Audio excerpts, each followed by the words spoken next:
What's going on, guys? Welcome back to another edition of the Evolution of Sports Talk Television here on a happy hump day edition of the Sports Web. I'm your host, Peter Blake. How do we start off this show as you know them, you love them, you got to have them.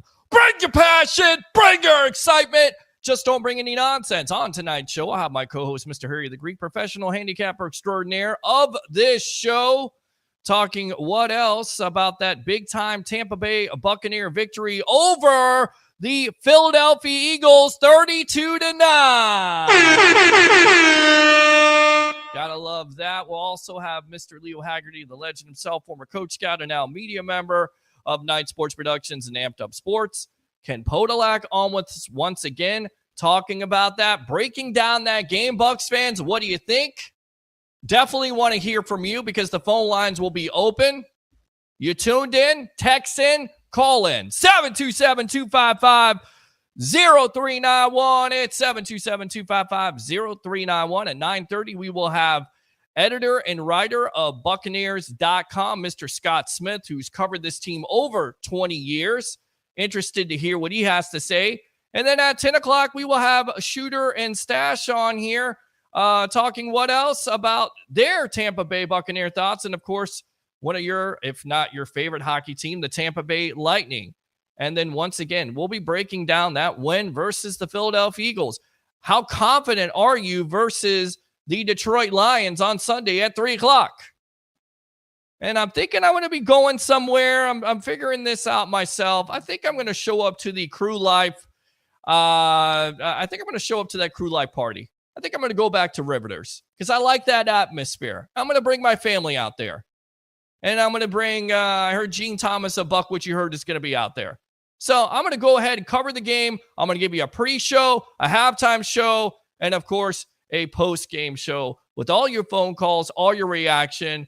So what's the matchup you're looking at? Are you looking forward to this? Of course, the Bucs coming in here at 6-point underdogs. So we'll see how this all plays out. But I think Bucs fans, you got to be a little bit more confident. Are you more confident this time?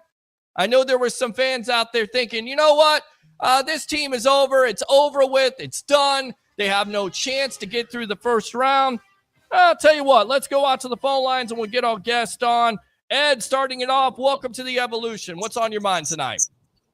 Hey, I got a feud with Todd Bowles, and he didn't know that Detroit played in a dome. No, that was not Todd Bowles. He was asked about the weather situation from a reporter locally, and he said they do not play outside. They play in a dome. Oh, okay. So the first thing you said to me when you text me is Todd Bowles should be fired. Ed, you gotta get this out of your mind. First and foremost, let me put it out there to all the callers. Let's just start the show off right. Todd Bowles is not getting fired. Forget about it. Finito. Okay. Ever since he beat the Eagles on Monday night, ever since this team got into the playoffs, he will be coming back. Furthermore, Baker Mayfield will be coming back if he wants to come back, and the Bucs want him back. Now, with all that house cleaning out of the way, you can go. Okay, so if he didn't know that you're right, he should come back. But if he didn't know that they played in a dome, then yeah, he should definitely be, I definitely think Todd Bowles knows that the weather is not going to play any factor because they do play in a dome. No, Ed, I definitely think that. Yes, that's good. Yes, that's good. Yes, good. Okay. So with that being said, I think the Bucs are going to probably win this game. 24-10.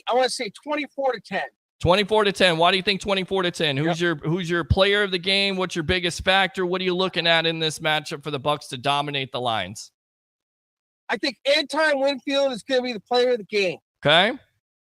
And I think our defense is going to hold that Detroit offense to minimal points, and they're going to win the game. Okay. All right. Simplistic. All right. I like it. Good stuff. All right, Ed, anything else? Yeah. How do you think Baker Mayfield's going to feel this week? Is he going to be better or worse? He did take a nice shot at the end of last week's game. Well, let me go ahead and answer. Let me answer that question for you. 22 for 36, 337, 3 touchdowns, no interceptions. I think he's feeling great right now as long as that offensive line can give him the necessary time and keep Aiden Hutchinson off of him. With that being said, Ed, we got to run here really quick. Let me go back out to the phone lines here. Trevor, call back. We're going to get our guest on here. Thanks a lot for the call. Let me get out to, of course, the legend himself. Here we go. Former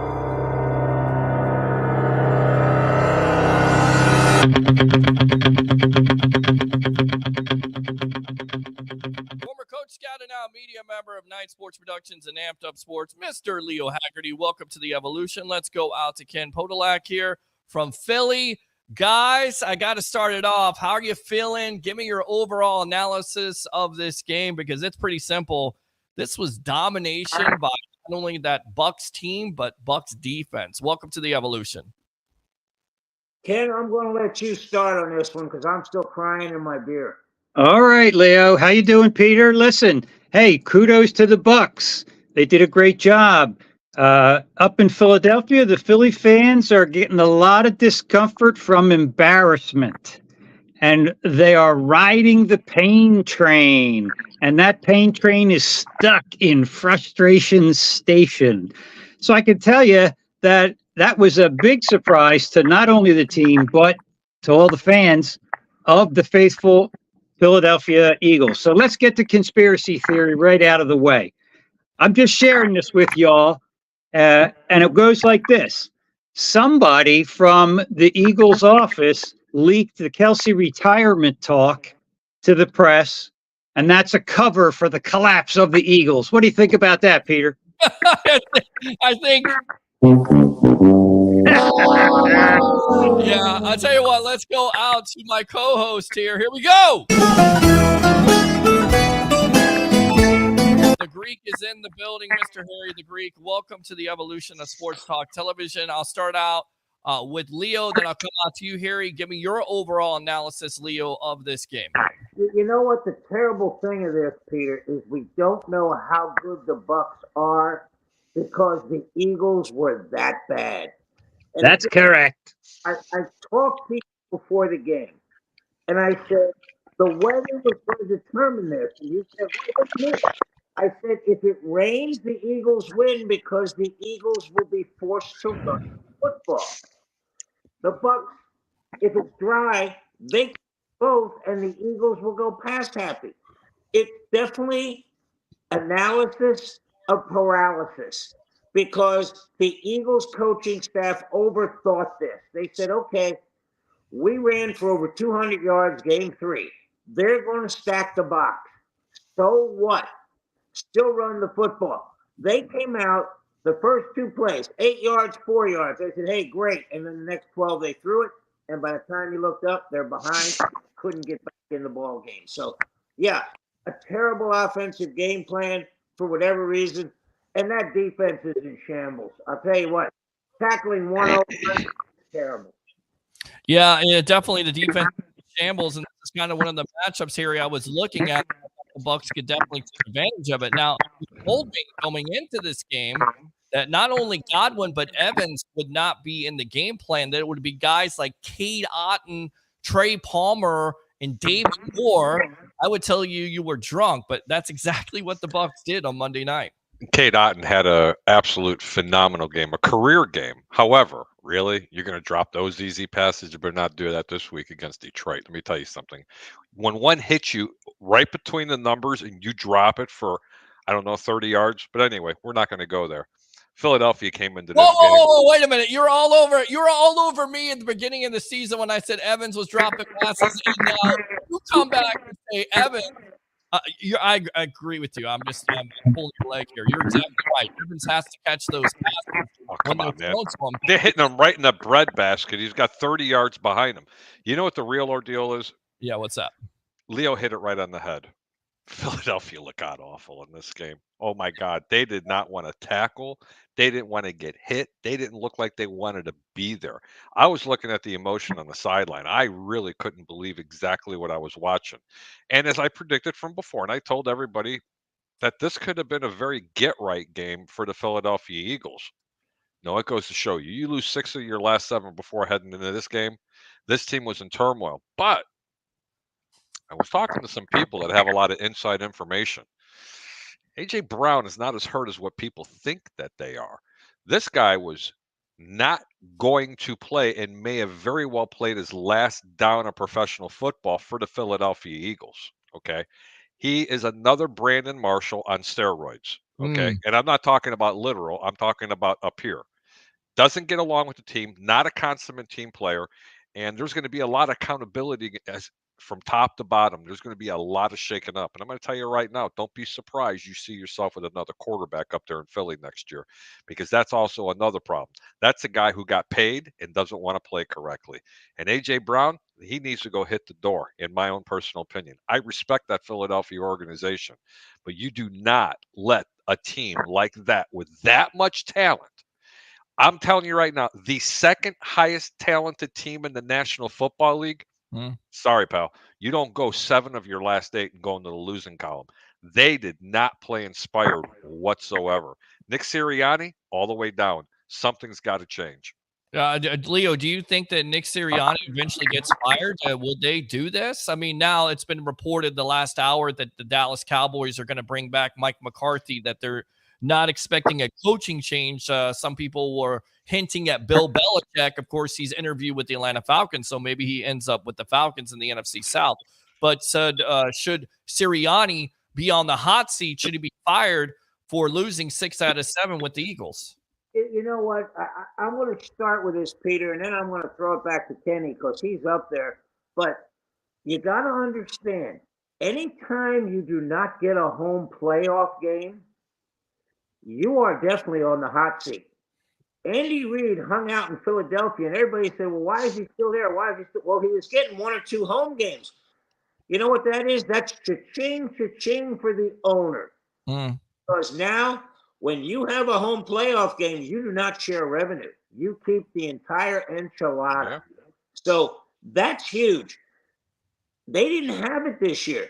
Now, Kenny, I'm going to throw it to you. Somebody's got to fall on their sword up in Philly. Who do you think it is? Leo, that's a very interesting question, and it's been the buzz everywhere around town. Let me say this to Harry's point earlier.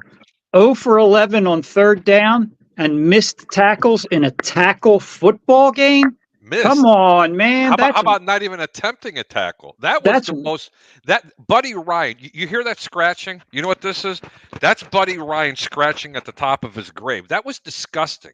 What I watched out there for Philadelphia team for a defense, as proud as that organization is, and to have that many draft picks for a front seven to react like that against a team, and I'm not taking anything away from Tampa's win, but let's call it exactly what it is. Every pundit in the National Football League and in the media had said this team was a 2-win team, 3-win team, and a 4-win team. And hold on.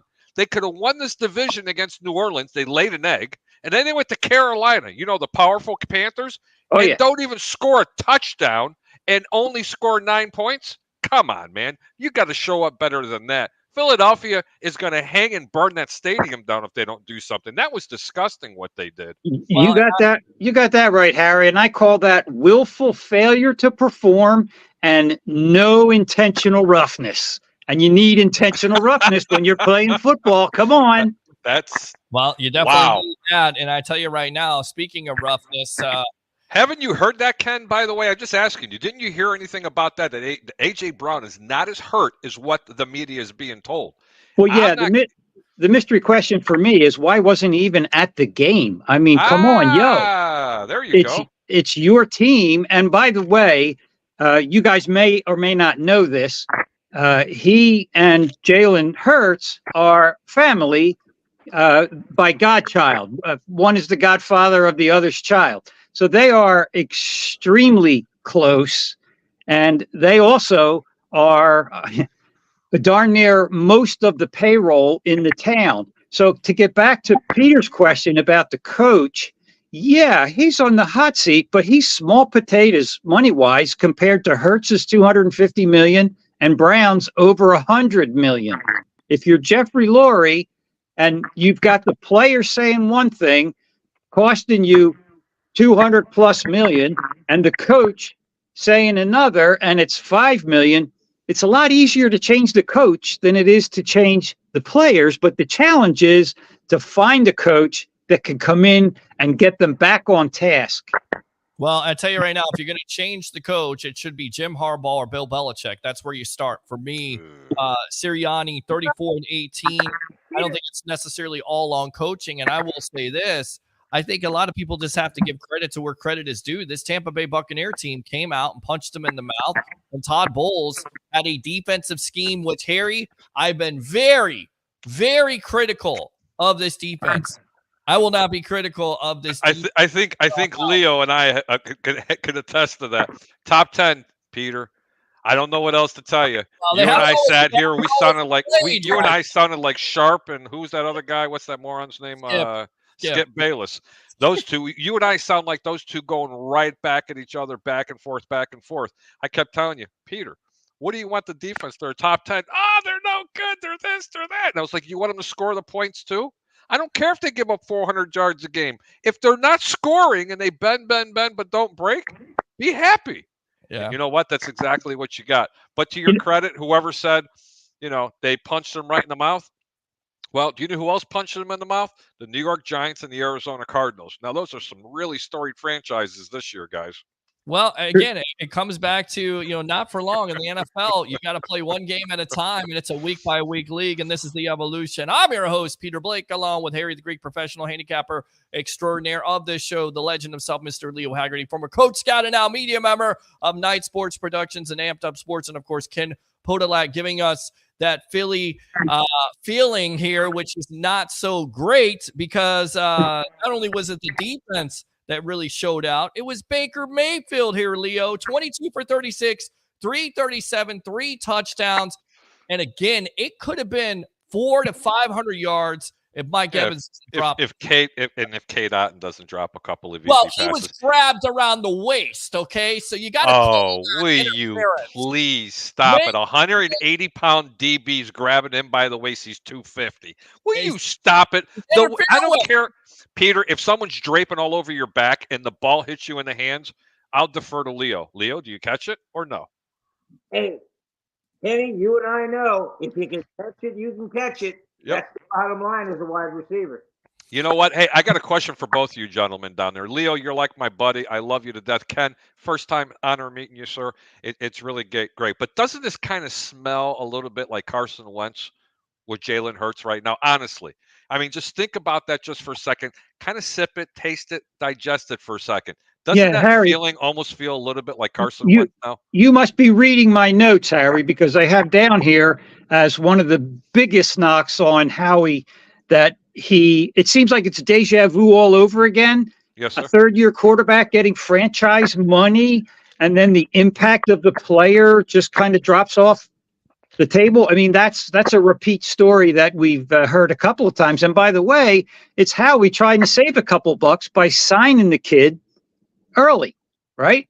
And if he does pan out to be the GOAT, right, and we know that there's only one of those, it would be hard to deny that he's a genius. But right now, he's looking a little bit like a dope. And by the way, I would also put Mike Vrabel in that coaching carousel, because let's not forget, he was able to win with both Mariota and Tannehill in Tennessee. I need someone to explain to me what happened to this vaunted defense that Philly had.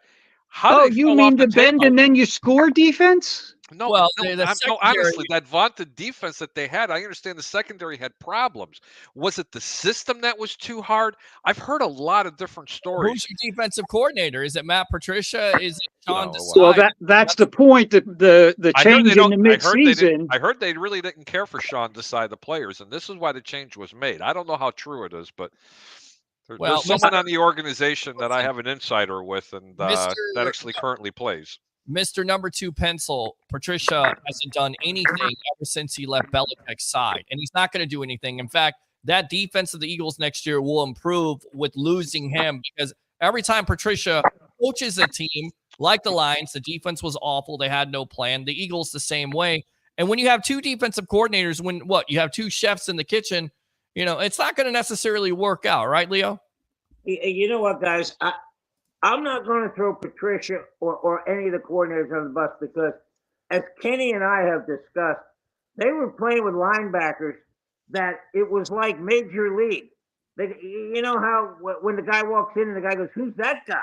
Well, what's up there? They were literally playing with guys that were on the street 2 weeks before this game. Kenny, talk about that a little bit. Well, wait, I got to go back to that line in that movie. That's classic, because they go, "This guy is dead." And consequently, the defense played like that on Monday night. And the guy goes, "Cross him off the list," right, Ken? You got that right. It's like they went out to the fields in West Philly and they said, "Hey, who can run? Let's give them a try at our linebacking spot, because we have such faith in our defensive line." But as you guys saw, that defensive line did not put a hand on Mr. Baker Mayfield. And I think they created some pressure, though, Kenny. They got some pressure up the middle. Let me tell you something. I went down and broke that tape down. The defensive line for Philly was the bright spot of this team. I'm telling you right now, it really was. I would agree with it being the bright spot, but it still was a 20-watt bulb in my opinion, compared to what the expectation was. But the Bucs did make it look like it was a spot, like sitting on the field. It was all it was. It was a spot.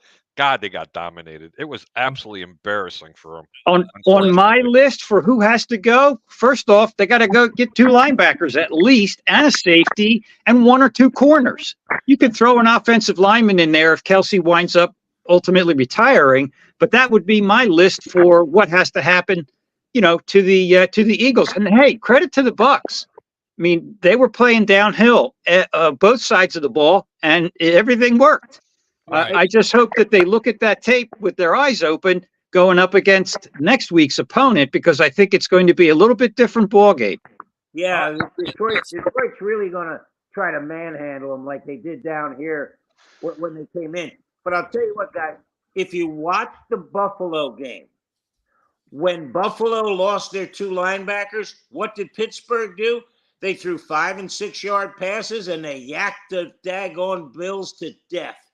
I was afraid that was what's going to happen with the Bucs because they were just going to.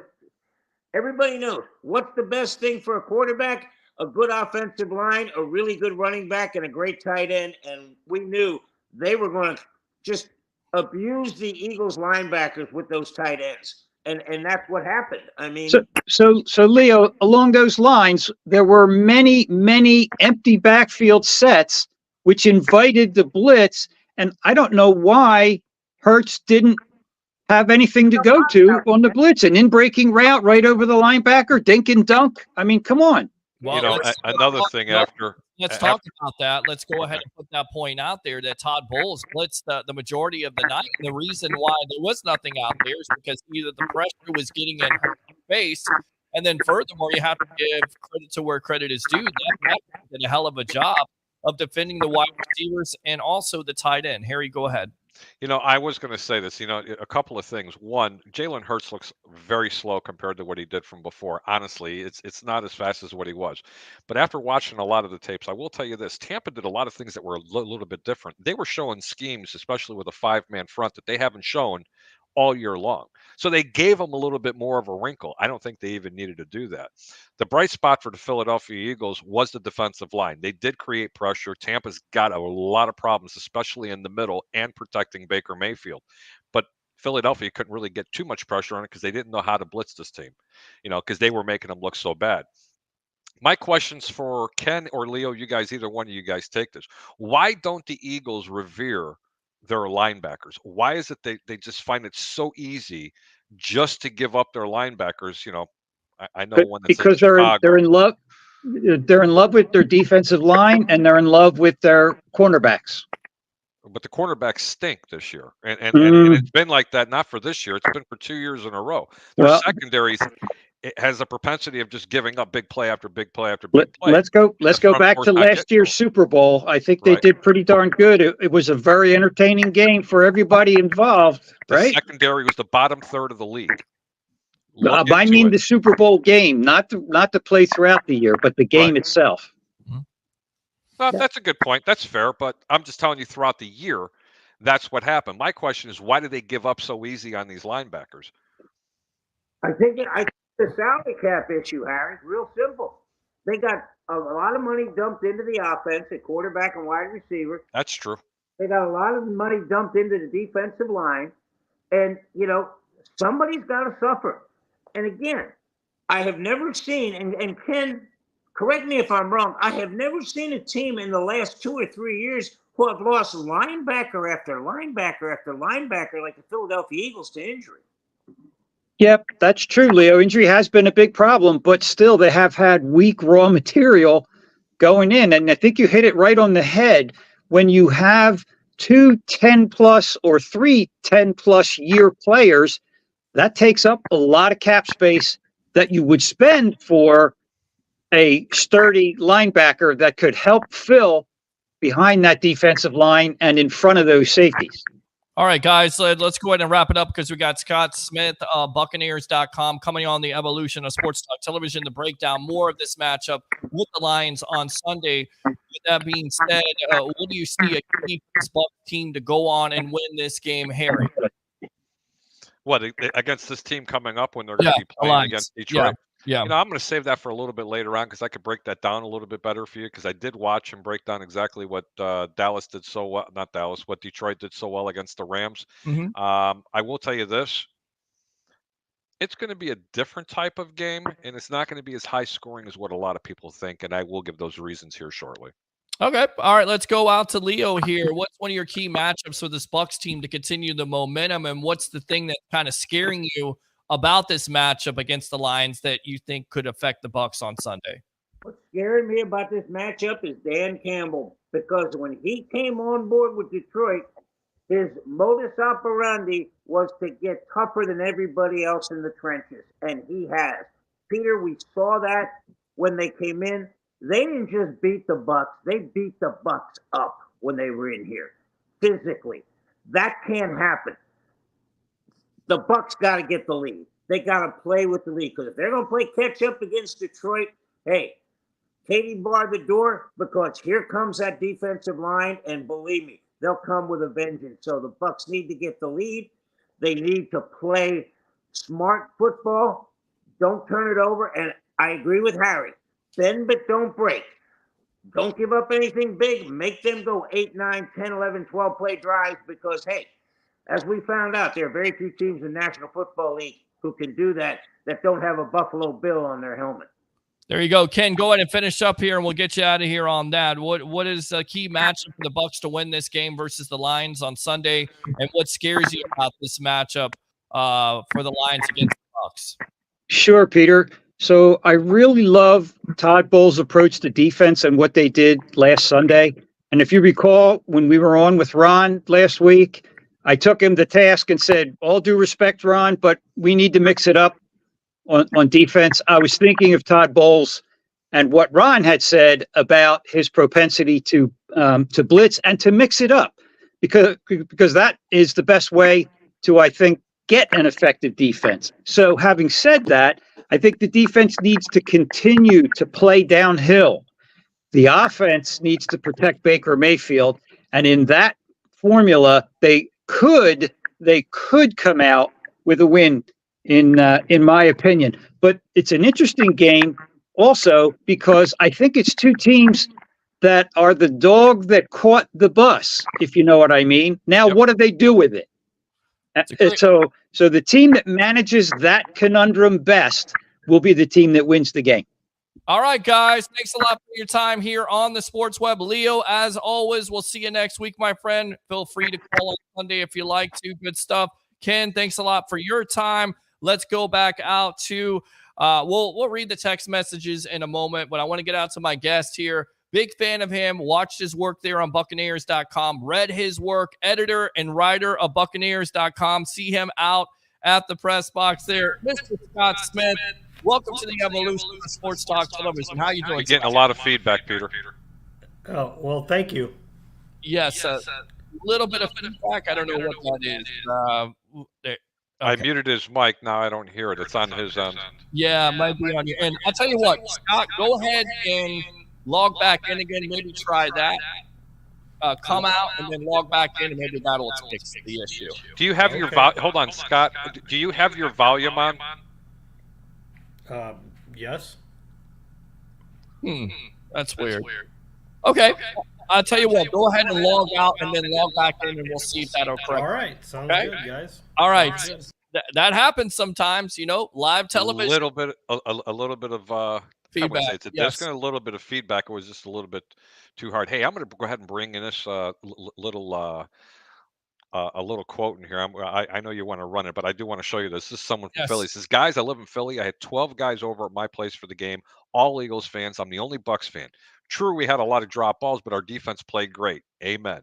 If you know anything about the Eagles fans, they were silent the whole night. I really enjoyed talking trash to them. We are on a revenge tour.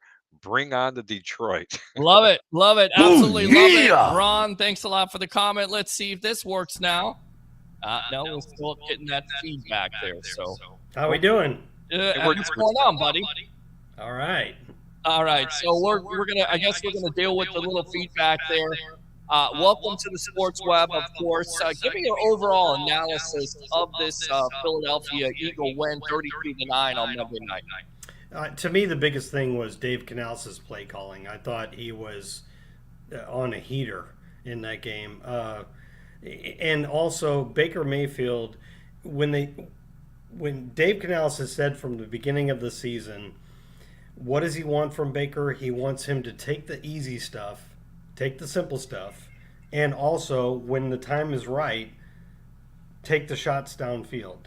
And I thought Baker did both of those things. Now, the balls were dropped, so the shots downfield didn't work, but Baker did what he was supposed to do.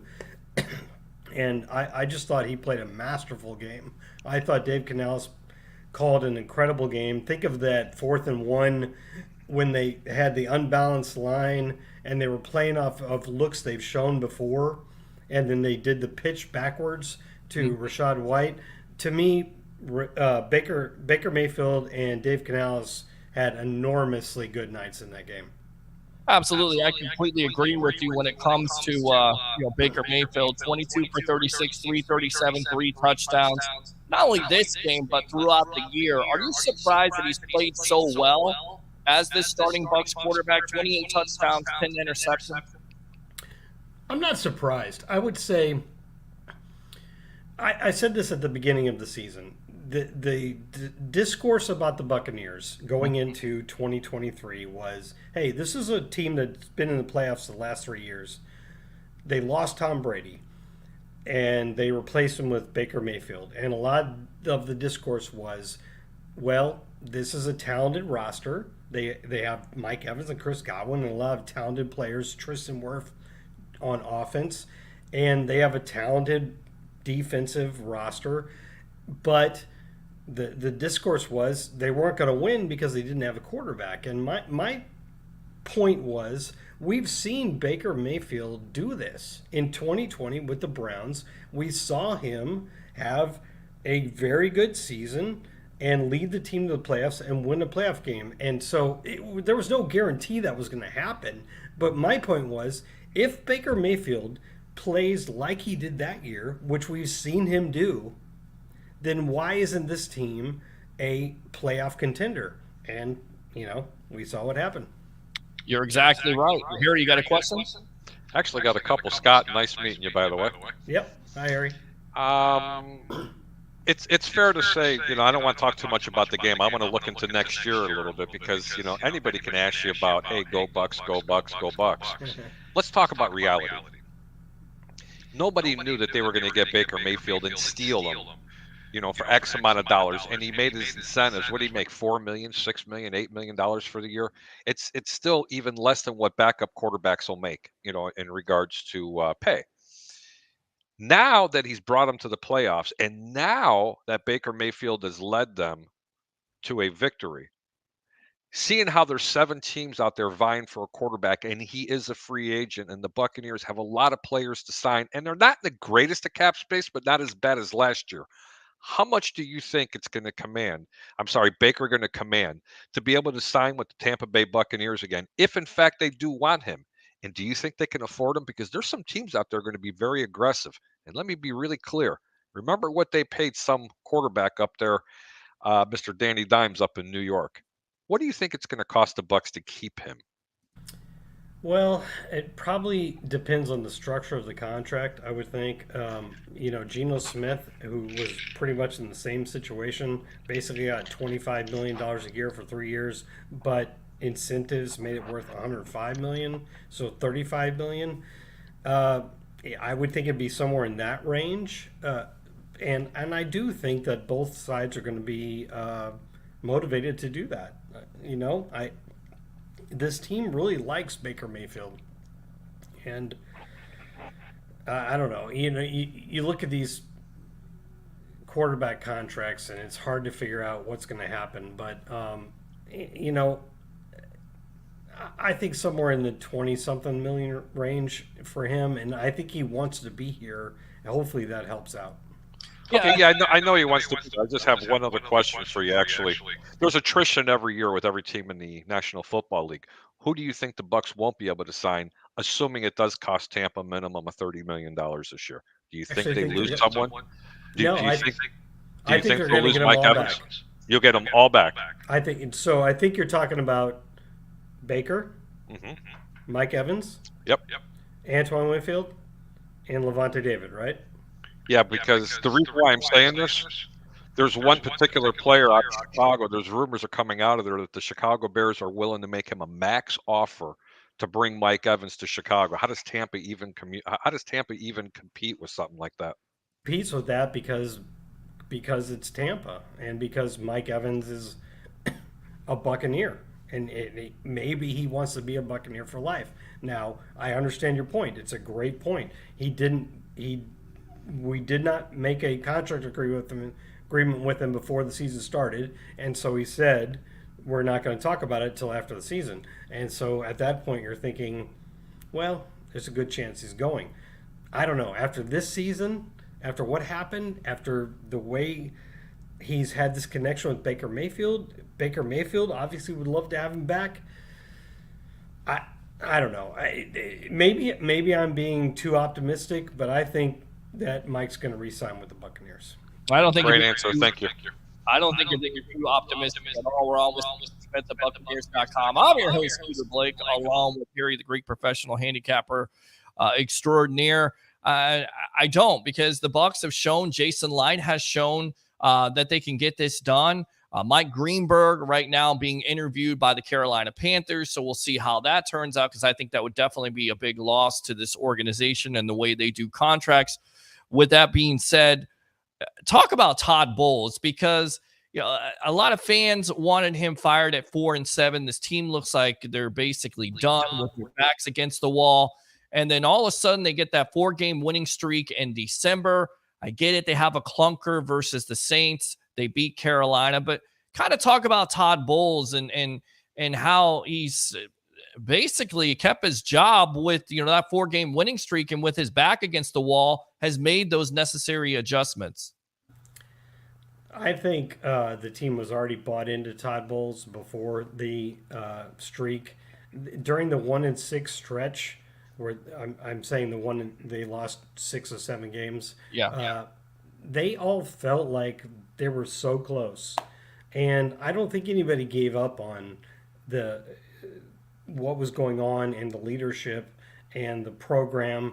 And to see it all come together, and they win, counting this game, 6 of their last 7, you're seeing guys buying into what's going on here. And Todd is, what more do you want? The defense has been fantastic. I think the culture of the team is fantastic. Maybe I didn't buy into any of this. He had to win this game to keep his job reports. I didn't buy into any of that at all. But we're past that now, and I don't think there's any question at this point. Well, I'll tell you this. I did it for you. Sorry, Pete. It's okay. I'll tell you this. Had he didn't make it to the playoffs and they choked against Carolina, he was done. Good as gone, in my opinion. Now that he went to the playoffs, I think he bought himself a year. But how do you deny this man as the coach of this football team after beating the defending NFC champs? I need someone to explain that to me. I don't know why half the people in Tampa Bay area want to see Todd Bowles walk the plank. I don't get it. He's an extraordinary defensive mind. Everybody loves him. He's very well respected around the league because he's too mild-mannered, like a Lovie Smith. I remember when he went to with the Bears, and he went to the Super Bowl, and they just got done winning the NFC Championship game, and here's Lovie Smith. That was his reaction, and people wanted to hang him because he just never showed emotion. That's Todd Bowles. I'd love to know your thoughts on that. Me? Mm-hmm. Yeah. Well, also Tony Dungy, right? Right. Mild-mannered, spoke when he needed to speak, and people would people would listen to him when he spoke. And the thing about Todd is he's not. I don't think he's quite as mild-mannered as people think he is. He's very sarcastic. He's very funny behind the scenes, and I think he's got the pulse of this team. I really do. I think especially the defensive players love playing for him. As you, I think, said, he does so many things defensively that are surprising to people. And I think the guys, once they learn the defense, love playing in it because they realize, we're doing things that people aren't expecting us to do. Yeah, you go back to that matchup against the Eagles. You're doing 5-6-man fronts. You're blitzing from every direction. You have Anthony Nelson as your middle linebacker. You have Yaya Diaby as your middle linebacker. What is going on? So let's talk about this Lions matchup. How do you see it working out for the Tampa Bay Buccaneers? Because I actually think it's more favorable than a lot of people are leading on. Jared Goff against the blitz throws 6 interceptions, although also 13 touchdowns. And I believe the Bucs are definitely going to be blitzing on Sunday. They're going to do what they do. They're going to move those looks up. They're going to show different looks, if you will. How do you see this matchup, Scott, working out with the Bucs and Lions on Sunday? Yeah, I think the blitz has to get home. I mean, Todd Bowles, obviously, I think we were third probably in the league in blitz rate, and that's pretty similar to every year.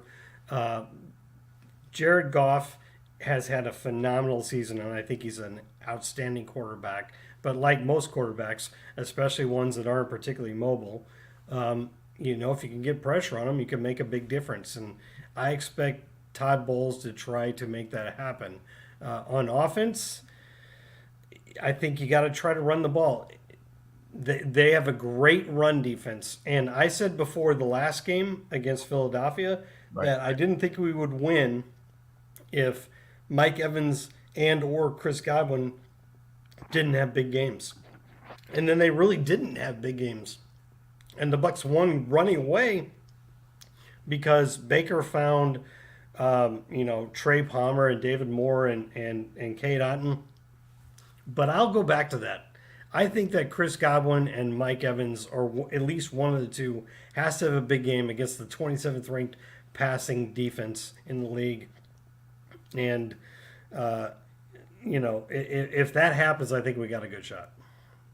Yeah, I think that's where your matchup is also, because if you can give Baker Mayfield that necessary time and the right tackle situation, Luke Gedeke there with Aiden Hutchinson, 2 sacks last game, 7 sacks in the last 3 games. That's kind of the matchup I'm looking at. The interior line is somewhat struggled. Tristan Wirfs, to me, one of the best young left tackles in the game. If you give Baker that time, that's the matchup I think you expose. And this is where Mike Evans and Chris Godwin definitely step up. What is the matchup in this game that kind of scares you, that should scare some Bucs fans on Sunday? Were you saying that Luke Gedeke gave up 2 sacks in that game? No.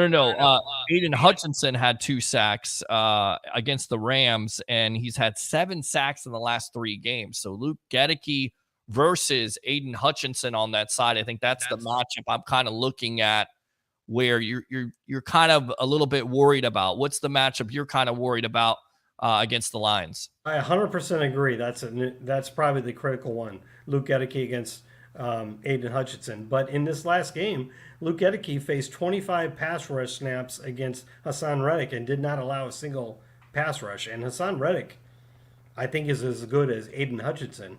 So that's very important, and he needs to do that again.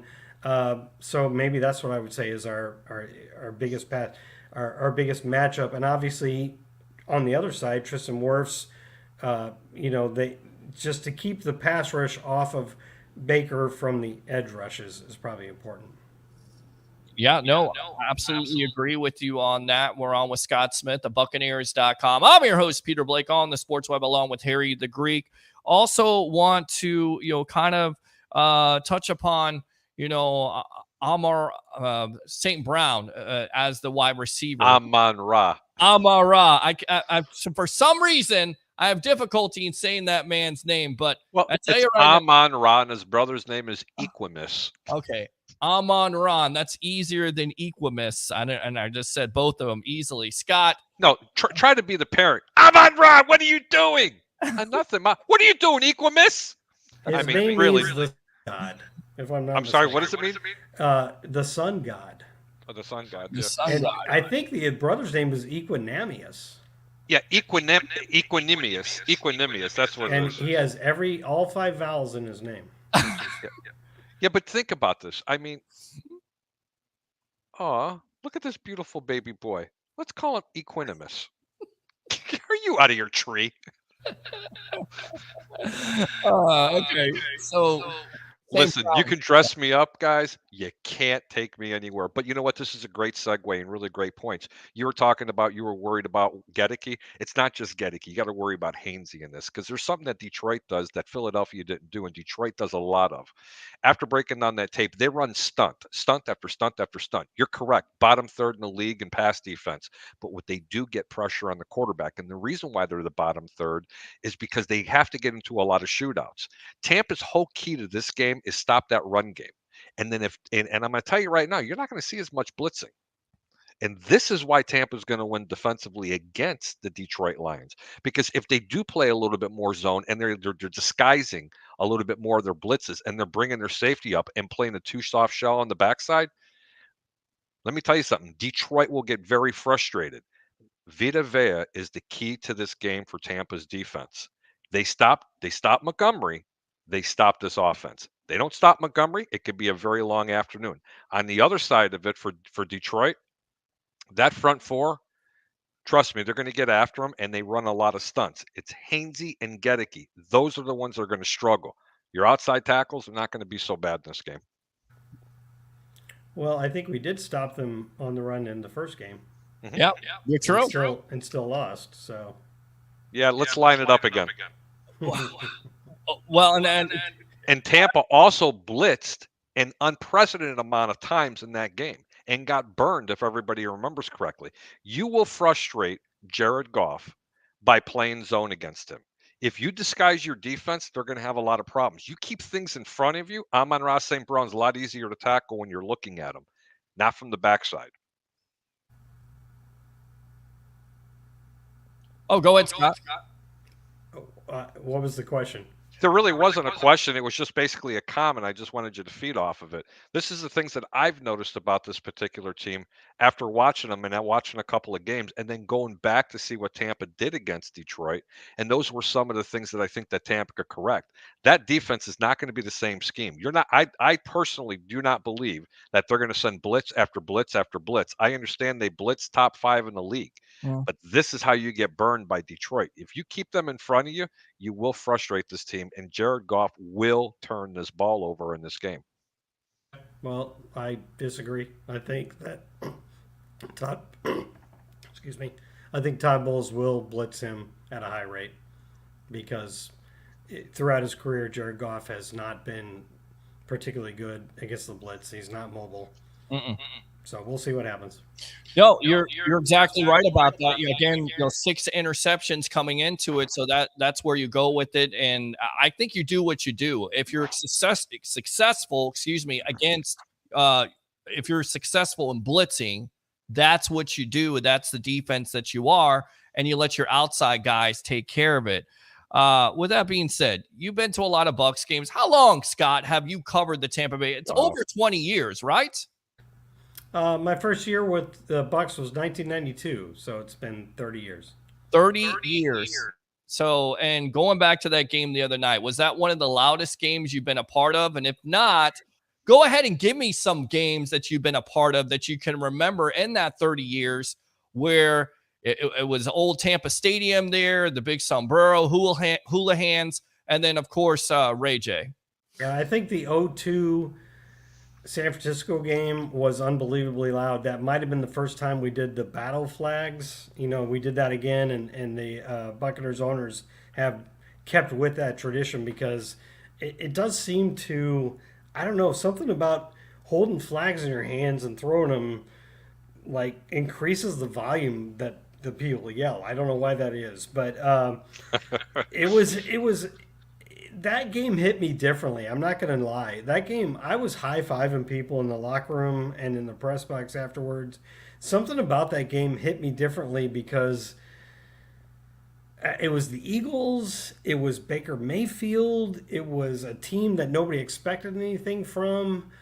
I don't know. That was thrilling, and it just makes me feel really excited about this upcoming game because I think the Bucs have a chance.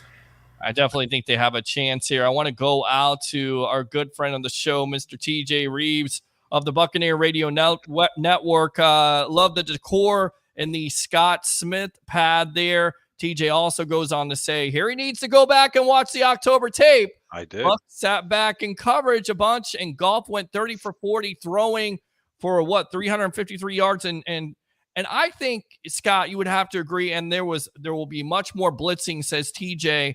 Again, Mr. TJ Reeves there chiming in here on the evolution.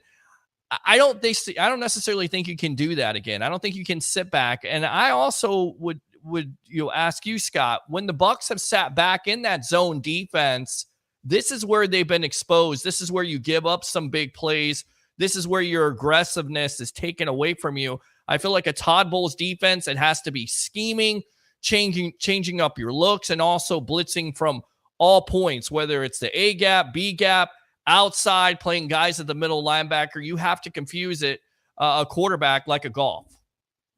For sure. And Todd is obviously the master of that and bringing guys from different angles. And some of them aren't even blitzes, A blitz is 5 people. So sometimes guys come from different angles and maybe Joe Tryon-Shenko backs off and it's not a blitz. But I also think that the health of the defense right now makes a difference because you've got Carlton Davis and Jamel Dean and now Zion McCollum, and Todd Bowles wants to keep Zion McCollum on the field because he's proven he's a particularly good cover guy. And so you have, if he can figure out ways like he did in this last game, playing him at slot, playing him at safety, playing him some corner, to keep Zion McCollum on the field, you got your 3 best cover guys on the field. And that's kind of important against a team that has so many good offensive weapons. And so, I mean, in addition to blitzing, I also think creative coverages with Zion McCollum will make a difference. And I got to tell you right now, you look at the defensive overall, not just the back end, but the front end. That's what's exciting about the future of the Bucs, but just right now, but also the future because of Kalijah Cansey and Yaya Diaby. Do you think, are you surprised, if you will, Scott, that they've had such an impact on that line? Oh, for Yaya, of course. I mean, 3rd round offensive edge rushers don't happen very often. That's extremely unusual. You could go back through the entire Bucs draft history and try to find edge rushers that they took from, say, the 2nd to the 6th round, and they don't work out. I mean, think of Noah Spence as an example. They just don't work out. But Yaya, they drafted him in the 3rd round. He lasted till the 3rd round because he didn't have great pass rushing numbers in college, but they thought he was going to be a great run stopper on the edge, and he has been that. But the fact that he's been such a good pass rusher is an enormous bonus, and to me, it's one of the best draft picks the Bucs made in a long time. You don't find guys that give you 8 sacks in the 3rd round very often at all. And Kalijah Cansey in this last game, he had a sack, but the numbers weren't amazing. But he put on a lot of pressure, and I think the Buccaneers in the long run are going to be really, really happy with this draft class with those 2 guys, Cody Mauch starting at right guard. Josh Hayes is a great special teamer. Payne Durham's been decent as a second option at tight end. And it's just been a really nice return from that draft class. Do you feel like Jason Light deserves more credit because of the cap situation where you're $80 million down because of the Tom Brady situation and because of all the contributions that you're getting from the young players, namely also a Trey Palmer, right? Yeah, I forgot to say Trey Palmer. Man, good point. 100% on Jason Light. We went into this offseason in cap hell, right? And they decided to take all of the Tom Brady cap hit this year, which to me says, when I saw that happen in March, I'm like, okay, rebuilding year. They're going to take the whole hit now and try to be better next year.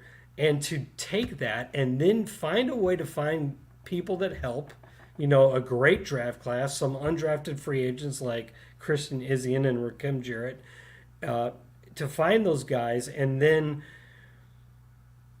just add a couple guys in free agency, and Baker Mayfield obviously being the biggest one, to do that in that situation, to me, is a masterclass. I mean, when we took I said it already, but when we took the full hit on Tom Brady, I'm like, okay, rebuilding year, that's what's happening.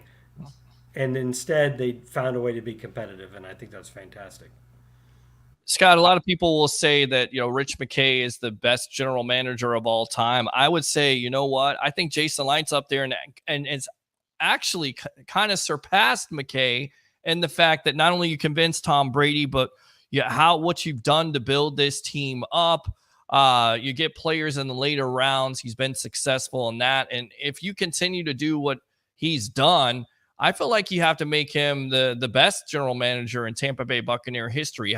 Where do you stand on Rich McKay and Jason Light? How do you make that comparison? Because you saw both. So where do you say, where does it lie for you? Well, I love Rich. Rich taught me how to fold a sports coat in a suitcase so you could take it and then get it when you got there and bring it out and it's not wrinkled. Mm-hmm. So I really appreciate that from Rich McKay. And he helped build a dynasty. Well, I don't know if it's a dynasty, but it was a good stretch. Could have been.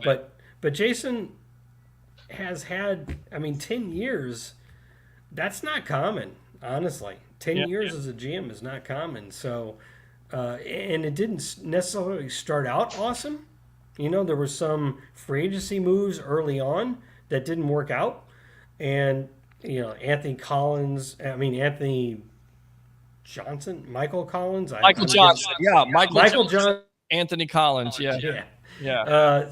Stuff like that didn't necessarily work out early, but man, he had his groove, and him and his staff. And I know he would definitely make a point of giving credit to all of his scouts and his staff for what the Bucs have done. But the drafts have been fantastic, and if you look at the Bucs roster, and we're in the Final Four in the NFC, so say what you want to say, good team, 4 straight playoff appearances. If you look at the roster, it's largely homegrown. And what more do you want? I think, I don't know if I'm willing to sit here and go, one is 1 and 1 is 2 between McKay and Light. I don't think I'm willing to do that. But I think Jason Light has proven himself to an extreme extent, and it's 10 years in. And if you're 10 years in and things are going well, 4 straight playoff seasons, what more do you want? I agree with you on that, and I got a couple more questions, Scott. Really appreciate the time. Take me back to 95, because a lot of Bucs fans say that was the greatest draft the Bucs ever had. You get 2 Hall of Famers. Warren Sapp falls right into the lap of the Bucs at number 12. Of course, and then you get Derek Brooks later on with the trade with the Dallas Cowboys. Tell me what you're thinking at that point. Did you sense at that juncture that something special was about to happen with this Tampa Bay Buccaneer franchise? Probably not, but I did sense something special at the Sapp pick because, there was the rumors and the reasons that Sapp fell. And the Buccaneers traded down, I think, from 7. I'm doing this off memory. I think from 7 to 12. Correct.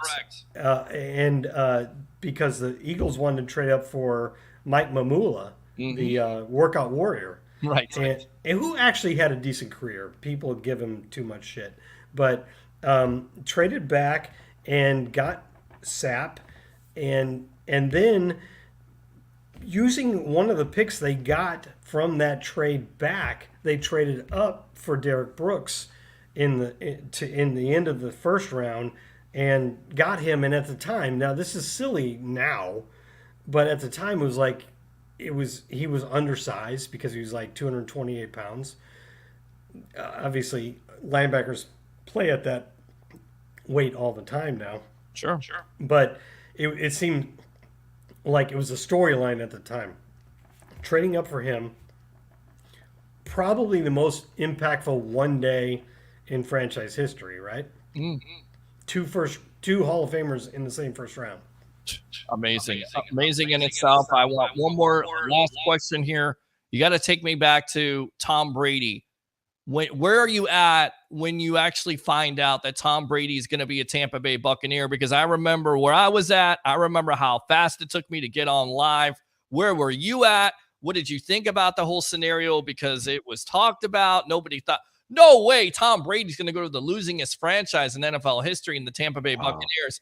And there he is during a pandemic year, which I think Bucs fans really missed out because the hoopla, Scott, and you can even talk about this, it would have went nuts if there wasn't a pandemic going on. Speak about that a little bit. You're exactly right. I was at home. So everybody was at home. It was just the very beginning of the pandemic, and the introductory press conference for Tom Brady was a Zoom call like this, which is just insane. You missed out on so much. And I'll be honest with you, I did not actually speak to Tom Brady one-on-one until the party after the Super Bowl. Wow. That's the way the season. You just didn't have that contact. It was such a weird experience. But why did he come here? I think and it's easy to say in foresight or in hindsight, but he saw the strength of the roster and thought it could work out, and we've all seen what happened. Well, I tell you what, great stuff, Scott. Thanks a lot for the time here on the evolution of Sports Talk Television. We really appreciate it. Always welcome. And everything you've done here the last 30 years for the Tampa Bay Buccaneers inspires shows like this, like the Sports Web. And I just want to tell you, thank you very much for your contribution. You definitely deserve your flowers. You get your flowers on this show. And as always welcome on the evolution of Sports Talk. Are they roses or carnations, Pete? Hey, give him the roses. Give him all the roses, because he does a hell of a job. He's a true professional. He doesn't even know who I am. I'm walking up to him in the press box, talking to him, telling him I love his work and love what he does with the Tampa Bay Buccaneers. So once again, Scott. Thank you, Harry. Appreciate it. No problem. Go Bucs, Scott. Thank you. Go Bucs. Absolutely. Scott right there. Scott Smith of Buccaneers. Wonder what all that echo was from. Well, you did a good job, because we had a little. I kept trying. I kept trying. We had a little tech issue there, but we'll figure that out next time. But anytime you get Scott Smith on from Buccaneers.com, you go for it, okay? That's because you're the man. But I do want to say, because I know Scott's still sitting back there, but I want him to hear this one point. The greatest GM. I listen, I was favorable for many years with the previous one. Yes. But man almighty sakes, there's something that Jason Light has done that I've never seen, and I'm 57 years old, ever. I don't think I've ever seen it. I'd love someone to challenge me on it. A couple of years ago, how many people did he re-sign that year? And we were debating over and over and over on who they were going to keep and who they weren't going to keep. Are they going to sign Mike Evans? No, they can't possibly sign Godwin. They re-signed the entire roster. Yeah. That's what was so cool about it. Yep, you're right. And you know what, Jason Light, you took it in the chin. Uh-huh. And you took all that cap space. And TJ, where you at, brother? How come you're not calling or coming through the back door to come talk to us, TJ? I can send him a link if you want to. We got Shooter and Stache coming on, and we also got Roger Shue. So Roger Shue, the tribal troll, stand by, Shooter and Stache. I got you, my friends. Acknowledge me. Roger Shue, welcome to the evolution. What's on your mind? I'm saying acknowledge the Greek. See? Okay, well, acknowledge got Greekites in the house. Why do you have to come on and you like the party pooper here? I give you. You know why? Long intro. Because he gets good picks from the Greek and he makes himself some money. He just gets That's why. Listen, did you pick Philly the other night there, Harry? Because I think you took Philly. I did take Philly, and then I told you, because as a good gambler, I knew how much I'd wagered, and I'll go ahead and say it. I wagered a nickel on Philly to go ahead and cover the 3 points, because I'm not going against the end. Hold on. But coming in the second half, oh yeah, I cleaned up, because I took you ready? The Bucs were getting points. I put them on the money line. I made a lot of money in that game. Hey man, I can make a bad pick, but you know what? I still picked at a 74% clip this year. How did you do, Pete? I don't know how I did. I did terrible. I don't know how to pick games. When I pick games, because, I lose money. Peter, you don't listen to the Greek. Yeah, I need to not listen to you at all. Shut up! What do you want? What an exciting game go. Come on, man. Seriously, Roger. bro. Roger, you got to give the Bucs a little bit of love in this game. My Lord, that was pretty awesome. Because by the way, Roger, if we listened to you this year, the Bucs would have had 6 wins. And oh, by the way, you owe me more wings and more food, because we bet that at the beginning of the year. And once again, you lost your ass. So go ahead. Listen, you don't owe him anything. He does owe me. Peter owes everybody and their mother a dinner from some sort. Just Shut ask up and TJ. be Just quiet. ask Harry. Ask Oh, me. TJ Oh knows my you're lying. God. TJ will Peter call up. still owes me lunch from 2009. Okay, I owe Peter walks and diamonds come flying out of his canal canal. Trust me. Will you Okay. shut up and be quiet? That's good enough to suck right there. All right, go ahead, Roger. All right, so real quickly, Lions over the Bucs. Greek, what do you think?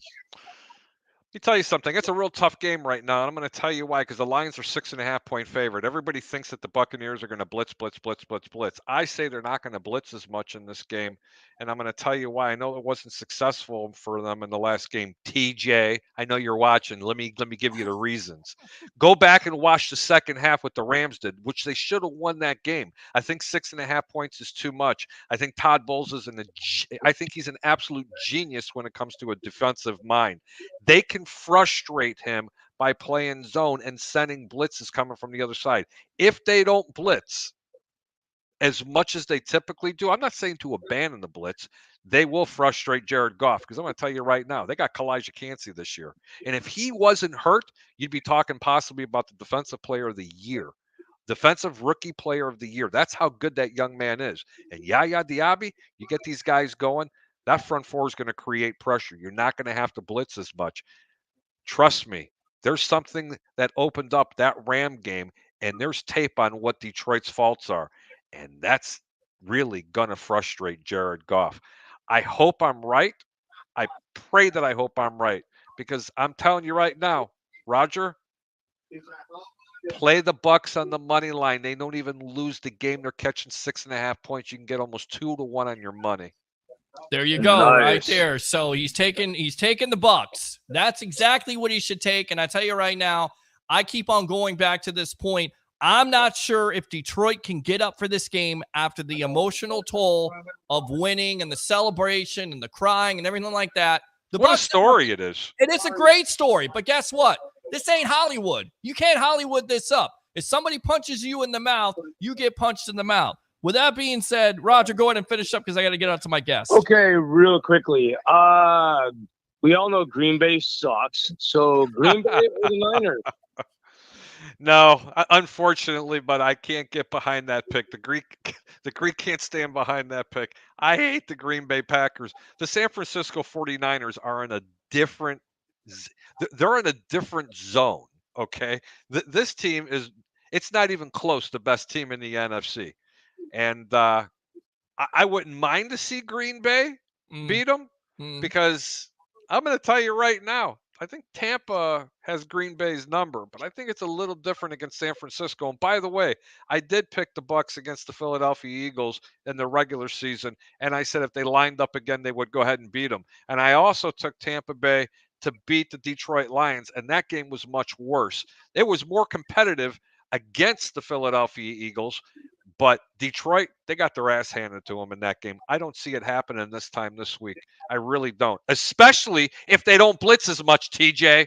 They're going to blitz. They're going to blitz Goff, and they're going to get a pick six. It's from Antoine. TJ, you know it's nothing but love, TJ. I love and respect you. All right, Roger. Buddy. Appreciate the call as always. Let's get out to my guest here. Let's get out to they said tonight when I was on their podcast that I'm their inspiration. I love to hear that. I think they do a bang up job. Inspiration. I got to find these guys. What are you kidding me? Well, yeah, you inspire. I said, hey, inspire you to get off. How about you get off the broadcast right now? Why don't you get off? Go away. Go home. It's past your bedtime. No, these guys said that tonight. Do a great job with We the Thunder, Shooter and Stache. You got Shooty here and Schooley right there, Mr. Thomas Schooley. Welcome to the evolution of Sports Talk Television. Cool. We the Thunder. They usually come on here and talk about the Tampa Bay Lightning. I've been told, guys, I don't talk enough about the Tampa Bay Lightning. Cool. So that was my New Year's resolution. I'm going to work on talking about one of the greatest franchises out there, sports franchises. Guys, welcome to the evolution of Sports Talk Television. Nobody talks enough about the Lightning. And Harry, we're just trying to get some of those diamonds leaking out of Peter's rear end. That's all. Pac-Man style. Hey, brother, let me tell you something. All you got to do is just go out to eat with them. Just stand behind them. You'll catch them. Trust me. Shut Here up they come. and be quiet, That's Harry. good enough to suck Hold on. right there. Hold on. Anybody from the north will understand this. Peter puts ketchup on his hot dogs. Are you kidding me? What is wrong? Look, I get it. Oh, my God. It's Here, in the name of the Father and the Holy Son, Lord, please There's forgive him, for he nothing knows wrong not know what he with does. ketchup and spicy mustard on a hot dog, right, Thomas? I agree. You got to put the ketchup on it. Oh, my God. See? So come on, man. Let the truth set you free. I got people agreeing with me here on the evolution. It's not just all about you Greekites. And Hold on. I got one for you. Ready? Because this show's going to go off the rails right now. Ray Kennedy says, those aren't diamonds, those are beads. I agree with you, Ray. Yeah, thanks a lot, Ray. Appreciate it. Yeah, exactly. And hold on, TJ, really? You're chiming in? Harry, you never cooking anything in that kitchen? Disappoints? Greek loves to cook. You got an open invite. Anytime you want to come over, come on over. Seriously, come on over. We'll have a good time, buddy. I have a free meal on you because you owe me a meal. You still owe me a steak dinner. Peter, I have bought you so many dinners. My Lord. Can I just have one of those diamonds that just pop out your ass just one time? I'll go trade it in.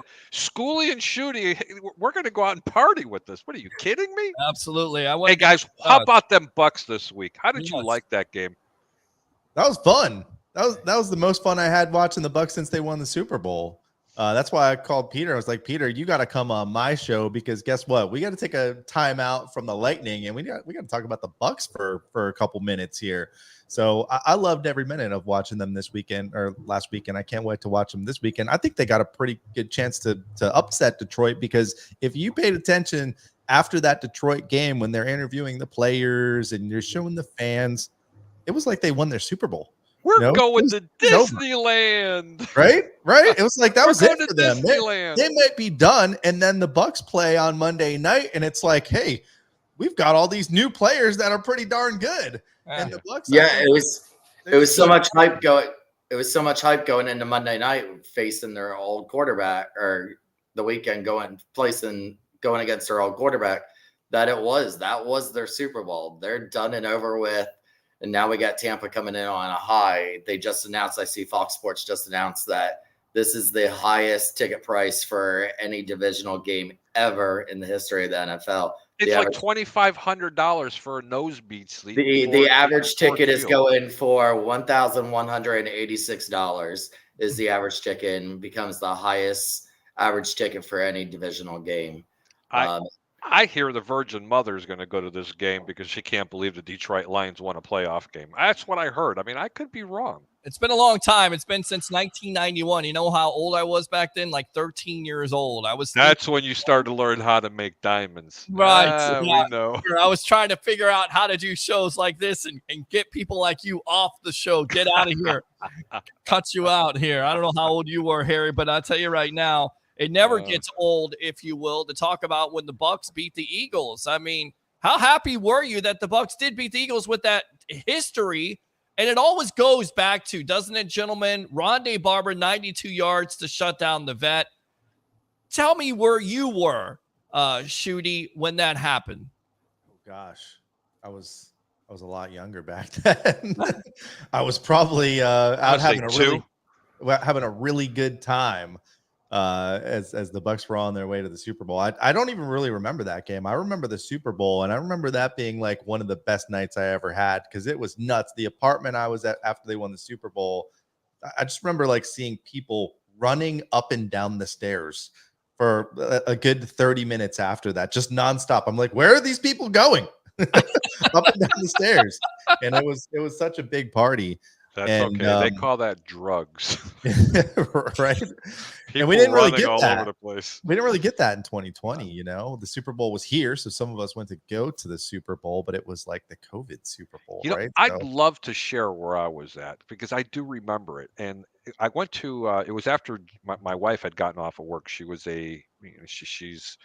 she runs one of the departments over at Tampa Bay Downs. At that time, she was working for Derby Lane, and she was a teller. And they would do something every year for the Super Bowl. And I'll tell you what, there's a couple of people that are watching. Beth, how you doing out there? But I remember going over to somebody's house and they had in the backyard. And back then they had this big screen TV, not the ones that you put up on the wall. You remember the ones you had to roll because it looked like it was in a big old refrigerator box? Yeah. And they had 2 of these TVs in the backyard. There must have been 150 people out there. They were having, seafood boils, and there was kegs all over the place. There must have been 100 or 200 people. It was like being at the game. And when the way they were dominating, and I remember just everybody celebrating and cheering and banging pans, it was almost like New Year's. And I'll tell you what, it was so much fun to be in a crowd like that. I think it would have been just as good as being at the game, because I'll tell you what, there was just so many fans and there was just so many people having such a good time. That's the memory I have. Peter, where were you and what were you doing? Well, I definitely remember where I was at. I was with my family, and I knew at that point that if the Bucs did beat the Eagles, that they would win the Super Bowl because, being a long-suffering Bucs fan, they could never get over the top there with Tony Dungy. Love Tony Dungy, but they would go to the vet, and it would be a house of horrors, and the game would be over by the first half. So as soon as Rondé Barber went 92 yards, it was over. I tried to go 92 yards out the door, and it was cold out. I didn't have a shirt on. I didn't care. Threw my shirt off, threw it into the street, running out, just trying to alert everybody that the Tampa Bay Buccaneers were going to the Super Bowl. I mean, that's where I remember that. And then the Super Bowl itself, when they won, we were driving around the neighborhood, just honking our horn, because there was a lot of Bucs fans in the neighborhood, just honking our horn. And there was a song called Welcome to Tampa Bay, which was Welcome to Atlanta, but somebody kind of ripped it off and made it a Tampa Bay song. Thomas, you remember, where were you when that happened? Yeah, that's I was actually at Leroy Selman's. That was over by the arena. That whole year, I'll never forget. I had an Eclipse at the time, little sports car and Mitsubishi Eclipse. I had put Buck the Eagles on my hood. They had it in the newspaper. It was all over the newspaper. Back then, they were doing all kinds of pep rallies and everything. I was there when the buses rolled out to go to the airport to go to Philly. We lined up the road, the driveway for them to leave. They took off. That game, I was at Leroy Selman's. We went back over to the stadium that night. Then even when they won the Super Bowl, I don't know if anybody else was at the stadium the night they won the Super Bowl, but it was really cool. They fly over. At first, they told us they weren't going to open up Raymond James, and everybody just lined up outside. Then they decided they were going to open up Raymond James. Everybody just pushed the barricades down. And you ran as fast as you could. I'll never forget. I went the furthest from the section I went in so that I could get a front row. I remember the plane coming in. Gruden had them fly the plane over the stadium and wave to the fans. They landed at the airport. Then Channel 8's news helicopter followed them as they got on the buses and rode all the way to the stadium. And they put it on the Jumbotron at Raymond James, and you see the helicopter getting closer, the buses getting closer. And then as soon as the helicopter got over the stadium, you knew the buses were there, and the place went nuts. And then they all lined up on the field. I got to touch the Lombardi Trophy because the players were taking turns running it around the first level down on the field. And when Booger had it, I actually got to touch it as Booger was running by me with the Lombardi Trophy. And then they went and did all their speeches up on. Oh, that's a really cool story, man. That's a cool story. The only story that I'm missing is Ray Kennedy's. Tampa Bay Ray. I'd love to hear what he was doing, but I will tell you this. I know what he was doing in 2020 because he was with us out at the deck. I want to ask this question really quick, and then I know you want to ask a question, but I got to ask you guys. Better year in your opinion? Was it 2002 or was it 2020? Now let me paint the picture here. 2002, you just fired Tony Dungy, you get John Gruden in the trade. You're not sure at the time in the offseason who's going to be the coach, and then it ends up being Gruden. Tampa Bay Ray, I know you want to get in on this, so stand by. There was all kinds of adversity that year. with this team because they started out, a little bit slow there. You weren't sure they, in fact, lose to the Saints the first game there. And everybody's like, oh, no, here we go again. And then eventually win the Super Bowl. Or 2020 with Tom Brady and the pandemic going on. Shooty, what year do you appreciate more? Is it 2002 or is it 2020? I think most people are going to go 2002 because it was the first one, but I'm going to say 2020 because it was kind of unexpected. Like nobody expected Brady to come here.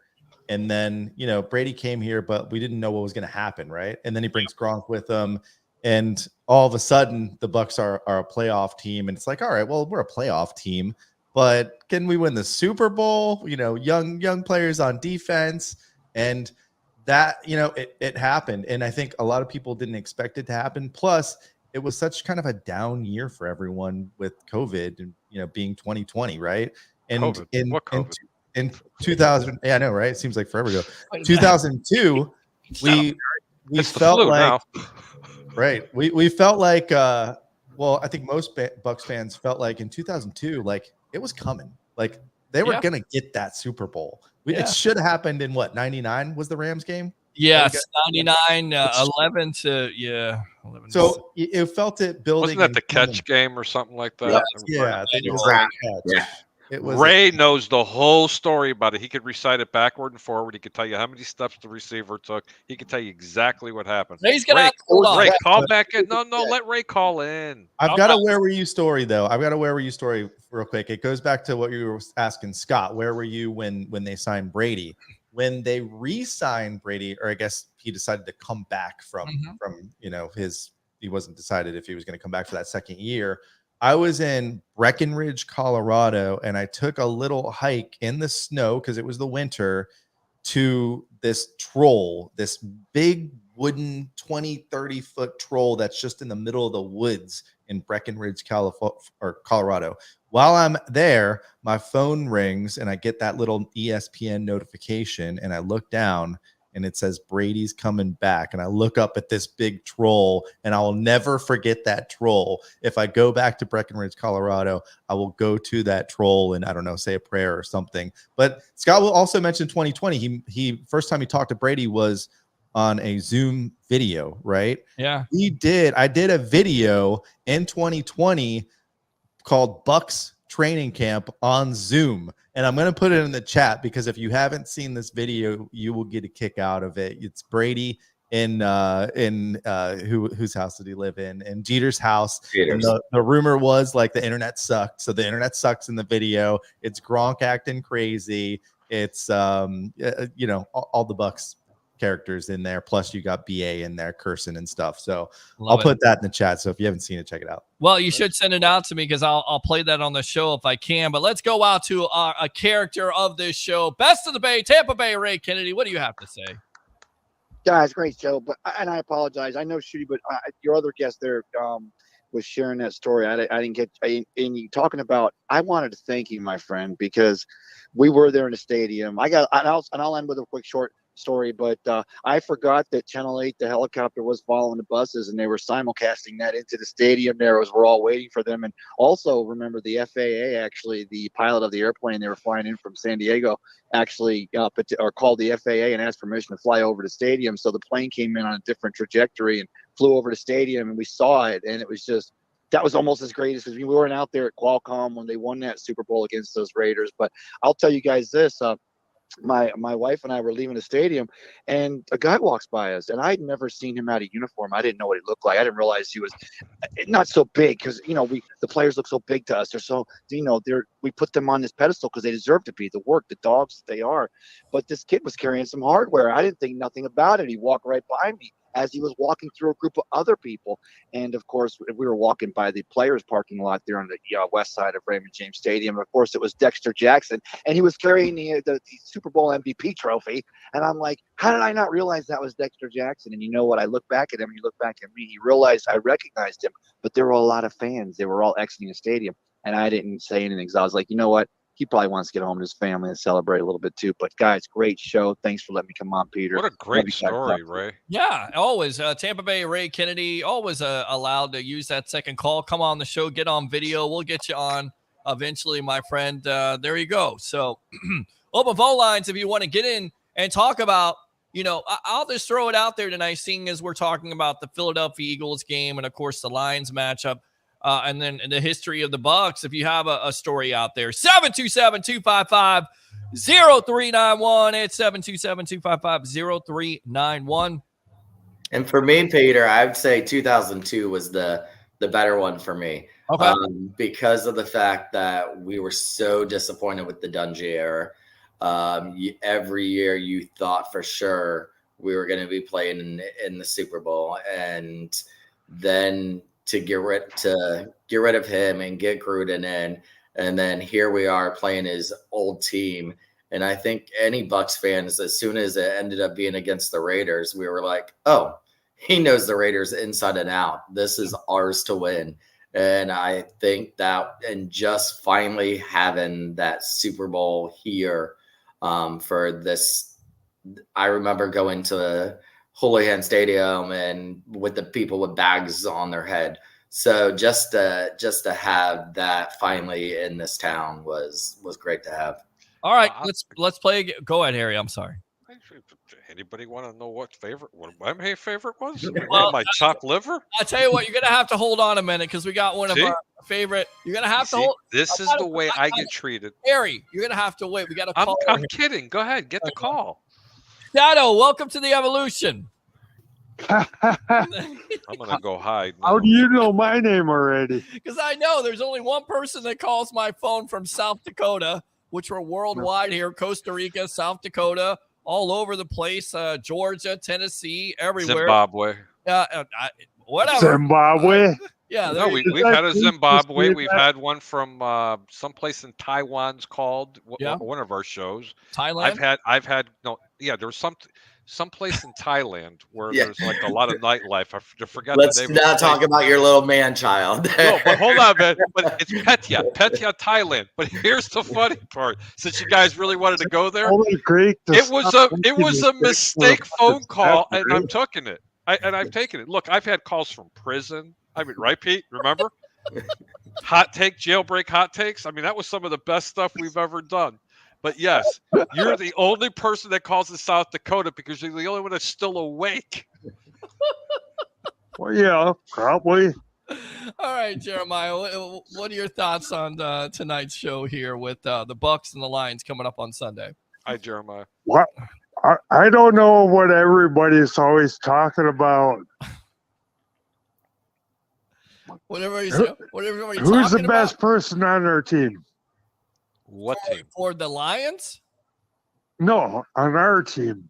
On the Bucs team right now? I mean, you got Mike Evans, you got Chris Godwin, you got Baker Mayfield. I mean, there's plenty of players that are pretty good on this team. Who's the best on the team?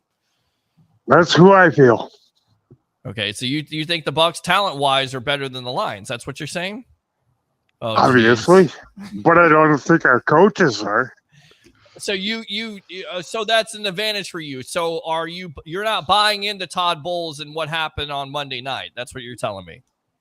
No, I'm not saying that. Well, what are you saying here, Jeremiah? You're being a shadow. You're all over the place at this point. Shadow scares me. Well, shut up, Harry. Anything scares you. It's past your bedtime. What are you saying here, Jeremiah? Help me out. What's our best bet? Best bet is our defense, correct? That is correct. And Todd Bowles does coach the defense. So you feel good about Sunday's matchup? What's Cleese have? What? What's Cleese have? I think Mr. Williams and him have. I don't know what. Friends. I couldn't understand you. What were you asking there, Shadow? Lions you're talking about? Okay. What's our defense have against their offense? Well, our defense, Tampa's defense against Detroit's offense. Is that what your question is? Yes, that's what's question. I think it's a very good chance if they don't blitz as much. I mean, if you listen to everybody else, they're going to want them to blitz 100 times in this game, and I just don't think it's going to be necessary. I think the front seven for Tampa Bay is going to dominate the Detroit offensive line, to be honest with you. And I think they're going to cause a lot of problems for Jared Goff in this offense. And the first vote of business is they stop the running game like they did in game one. And I think it's going to force Jared Goff to try to pass. I hope that answers your question. All right, Shadow. Appreciate the call, man. I don't know where I love that guy, but I don't know where he was going with that. So, Shadow, thanks a lot for the call. Call back if you want to use the second call. Open phone. All we're missing now is Mr. Williams. Well, Mr. Williams is going to call back here eventually. All right, let's change this up here a little bit, guys, because you're hockey fans. Of course, do We the Thunder, a great podcast there covering the Tampa Bay Lightning. What's a better sports moment? 92 yards closing down the vet? Marty St. Louis in Game 6, or was it Steven Stamkos for the Stanley Cup there, the second Stanley Cup for the Lightning in Game, was it 4 or 5? I got one more. Hold on. One more to add. One more, okay. Actually, two of them. Or was it Patrick Kane winning against the Philadelphia Philadelphia Flyers on that one shot that nobody even seen? They never even seen the goal. I mean, think about that. That was incredible. All right, Shooty, what do you say? I'm gonna throw a different one out there. I'm gonna throw out 2004 Stanley Cup Finals. I don't know what game it was, but Vinny Lecavalier drops the gloves with Jerome Ginla. Oh, that was sets the stage for the Lightning to come back in that series. Thanks to Marty St. Louis' Game 6 overtime goal, come back here and win their first Stanley Cup. One of my favorite hockey players of all time was Martin St. Louis. It was Game 1, says TJ Reeves. Guys, we got to get out to it because he was asked to call in. Mr. Williams, welcome to the Evolution. Harry, what the hell? This is what you get, Harry. You wanted the callers tonight, Mr. Mr. Williams, how are you this evening, sir? Harry. Yes, sir. First of all, enjoy, guys. That guy sounded like he was 3 shades in the wind. Who, Mr. Shadow? Are you guys? Come on, let's be honest, man. Are y'all like hanging out together? You guys hanging out? No, man. You ain't hanging out with Shadow? You guys ain't popping tops tonight or what? No, man. That guy ain't even much in my league, bro. He don't. That's good enough to suck right there. Hey, look at poor Peter. I mean, look at him. Hey. I am the only one that could take this guy from serious to absolutely losing it. I think that's why TJ likes this so much. Honestly, TJ, this is what you see. If you appear and you work with me, TJ, this is what's going to happen to you. Tampa Bay Lightning. It's between. Yeah, it's Tampa Bay Lightning. Go ahead, Mr. Williams. Yeah, man. But Harry, one thing I can say, my brothers, if we play zone and we keep everything in front of us. Here, listen, this is knowledge. We got them. We got them. If we show different blitzes at Mr. Golf, are we going to have his number also? Yes, you have his number. You know why? Because he's from Mr. Williams. Best time. Mr. Williams, you just answered your own question because, like TJ just said, TJ Reeves of the Buccaneer Radio Network, who watched the first game. I'm not saying here you didn't, but the Bucs played predominantly a lot of zone. They didn't blitz. And the same thing with you can't do that against Jared Goff. You got to blitz the Philadelphia Eagles. Okay. Yeah, get after him. Be aggressive. They had beat us with the little butt push and everything. The man that lays the lowest wins the game, man. We wins the game, bro. That's what really hurt us pretty much in that other game. Because it's like we didn't really get lower than them. Yeah, you're not getting enough. You're not getting enough pressure on the quarterback. That's what he's trying to say. Shut up, Harry. Right, we got enough push. Yeah. On their line this trip. Right. To stop that little butt push game that they been playing. Oh yeah, they wanted to do the tush push. It was yeah. Will you shut up, Harry? Leave him alone. Yeah, go ahead, Mr. Williams. The second time around with Mr. Jared Goff. Yeah. I say, hey, Tampa, are we going to upset them, man? Are we going to have another week of football, man? I love it. I love what you're thinking. I Great love call. Yeah, absolutely, And, as always. Hey, Yeah. I say, give please pay number 31. Antoine Winfield Jr. Pay him. Jason Light on line 1. Yes. Best safety in the game right now. About the Chicago Bears trying to Hey, get number hey, 13. hey. Nah, that ain't gonna happen. No, and Leave yeah, my I know Bears, you're talking about leave my Mike Bears Evans. name out your Well, mouth listen, tonight. Harry, you mentioned the Bears and Mike Evans, and that's Hey, blasphemy. hold on. There's rumors out there right now that they're willing to really sign him literally to a max deal. Yeah, they willing to break the bank, but Harry, come on, man. I don't want them to break the bank for that much money for a receiver that old. I mean, he's worth a lot of money, but not the money they're talking about. Well, you know what? I got to bring someone on, a nice comment, someone that actually knows what they're talking about. Mr. Williams, thanks a lot for the call. Appreciate you. Yes. See, look at this. Yes, John. I'm with Harry. Just repeat after me, guys. I'm with Harry. John Yes. Lamola says Kaner on the mystery goal in Philly. Literally stood in my living room for like 5 to 10 minutes in silence praying it went in. Man, I'll tell you what, I did the same thing. So did everyone in the stadium too. I mean, nobody knew it went in. Yeah. You know, it didn't have to be just a Tampa moment, honestly, because if you really remember that game, that was like so exciting. It's just like it was a wrist shot. And it was, I don't know, it still leaves me speechless. Peter, did you even remember that or no, or not really? I honestly, I do not remember that. No.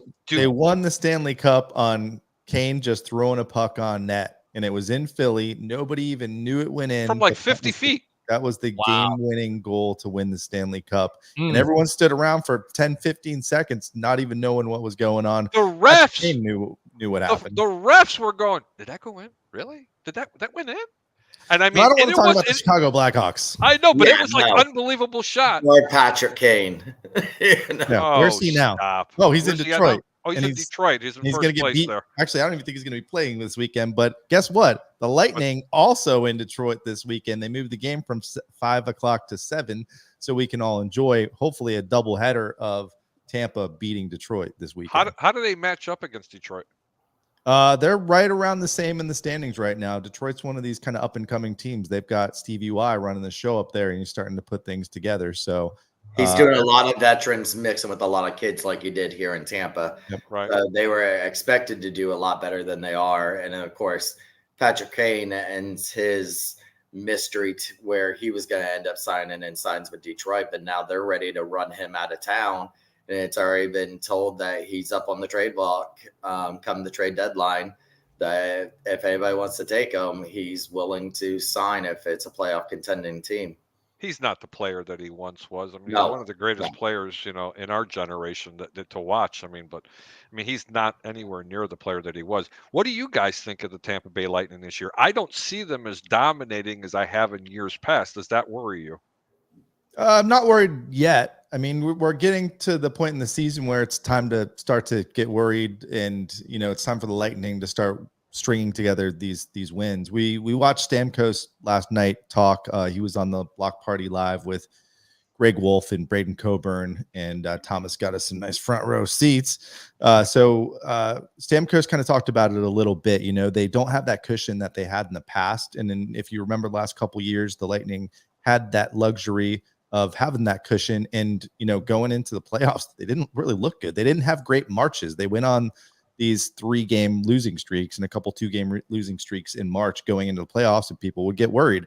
But if you look back the last couple of years, the Lightning finished 3rd, I think, the last 3 or 4 years. So it's not like the Lightning are always winning the Atlantic Division. The Lightning are a veteran team, and they know that they need to turn it on when they get to the playoffs. The difference this year is they're not quite in the playoffs yet. So there seems to be a sense of urgency, and they're on a 3-game winning streak right now. So I think they just need to extend that, go on one of these extended winning streaks, move themselves up in the standings, then they'll have a little bit of buffer. But as soon as they're in the playoffs, I think you're going to see a team kind of step up. When we started this season without Vasilevsky was injured. He didn't even get to start the season. And if you would have told us that this backup that we signed in the offseason, Johansson, who, when he was signed, everybody was ready to burn Emily down, was going to end up taking us 500 while Vasi was out, you would have thought we won the Stanley Cup. So having Vasi back now, and Stammer talked about it last night, when you come back from an injury like that, you're not fully 100%. You don't start really getting there until you get enough games under you still baby it a little bit, scared you might re-injure it. And he's getting to that point now where he's starting to be the Vassy of old. And you've seen where he's only letting 1 or 2 goals in a game. And that's how we're on this 3-game win streak. So it's going to be great to see him in Detroit. You know what you can compare it to, Harry? What's that? Just look at the Bucs season, right? And look at Philly. So Philly started this season on fire, but it's not how you start the season. It's how you finish the season. Yeah. So the Lightning are in position to finish the season, like Thomas said, with Vassy playing his best hockey, which he hasn't yet because he's been injured. And, oh, by the way, we have a guy named Nikita Kucherov who is the best player in the world right now. So they don't want to waste that season. I think as long as they can get their act together defensively, I know the injuries have piled up the last couple of weeks, but those guys are going to start to come back. Sergachev was skating today. He's back on Instagram. I don't know what that means, but he was skating today, and he posted that on Instagram. So these guys come back, put it together. They can make another run in the playoffs. You can't doubt a veteran team like the Lightning. That experience really matters. And another parallel to the Bucs is, hey, some of these Bucs players have been there. They won the Super Bowl a couple of years ago. So I think that will matter in Detroit against the Lions too. Very, very good point. And if you guys look on the right part of your screen, you got Vinny Lecavalier fighting with Iginla. And it was there it is. Right screen. Yeah, it's kind of small. I tried to. TJ Reeves sent us that picture really quick. I want to go out to right there. Do you see it? It's right there. You don't do you? Are you playing, Harry? Do you see it or you don't? Okay. No, I see it. I just wanted to bring it back up because I wanted to see it. I didn't know if I can make it larger, and I couldn't. I'm sorry about that. Yeah, that's all right. That's what happens with StreamYard. Well, it's a great picture there. It definitely set the tone for the Tampa Bay Lightning. Guys, I want to go out to the phone lines here because we take calls on this show. Alex, welcome to the Evolution. Yes, very nice to have Mr. Scully in here. Big fan of his Thunderbolt page. Hey, buddy. I really appreciate what you do for the Lightning community. A lot of us are on that page, and we appreciate what you do. Not too often we talk a lot of Lightning, especially during the Bucs season. But I do want to ask you a couple questions. Never really got to talk to you before, but you guys made a lot of points about the hockey season, and I think the Bolts are playing really great, all things considered. I think the biggest issue is our turnover rates. I think our turnovers are really high this season. But I like what I'm seeing. I want to get your opinion on it. Of course, we know Kucherov's playing lights out this year. What this man is doing, he's a monster. And it's absolutely amazing what he's doing. But guys, can we talk about Hagel for a minute? How do you think Hagel's doing in your personal opinion this year after getting that extension this year from the Lightning?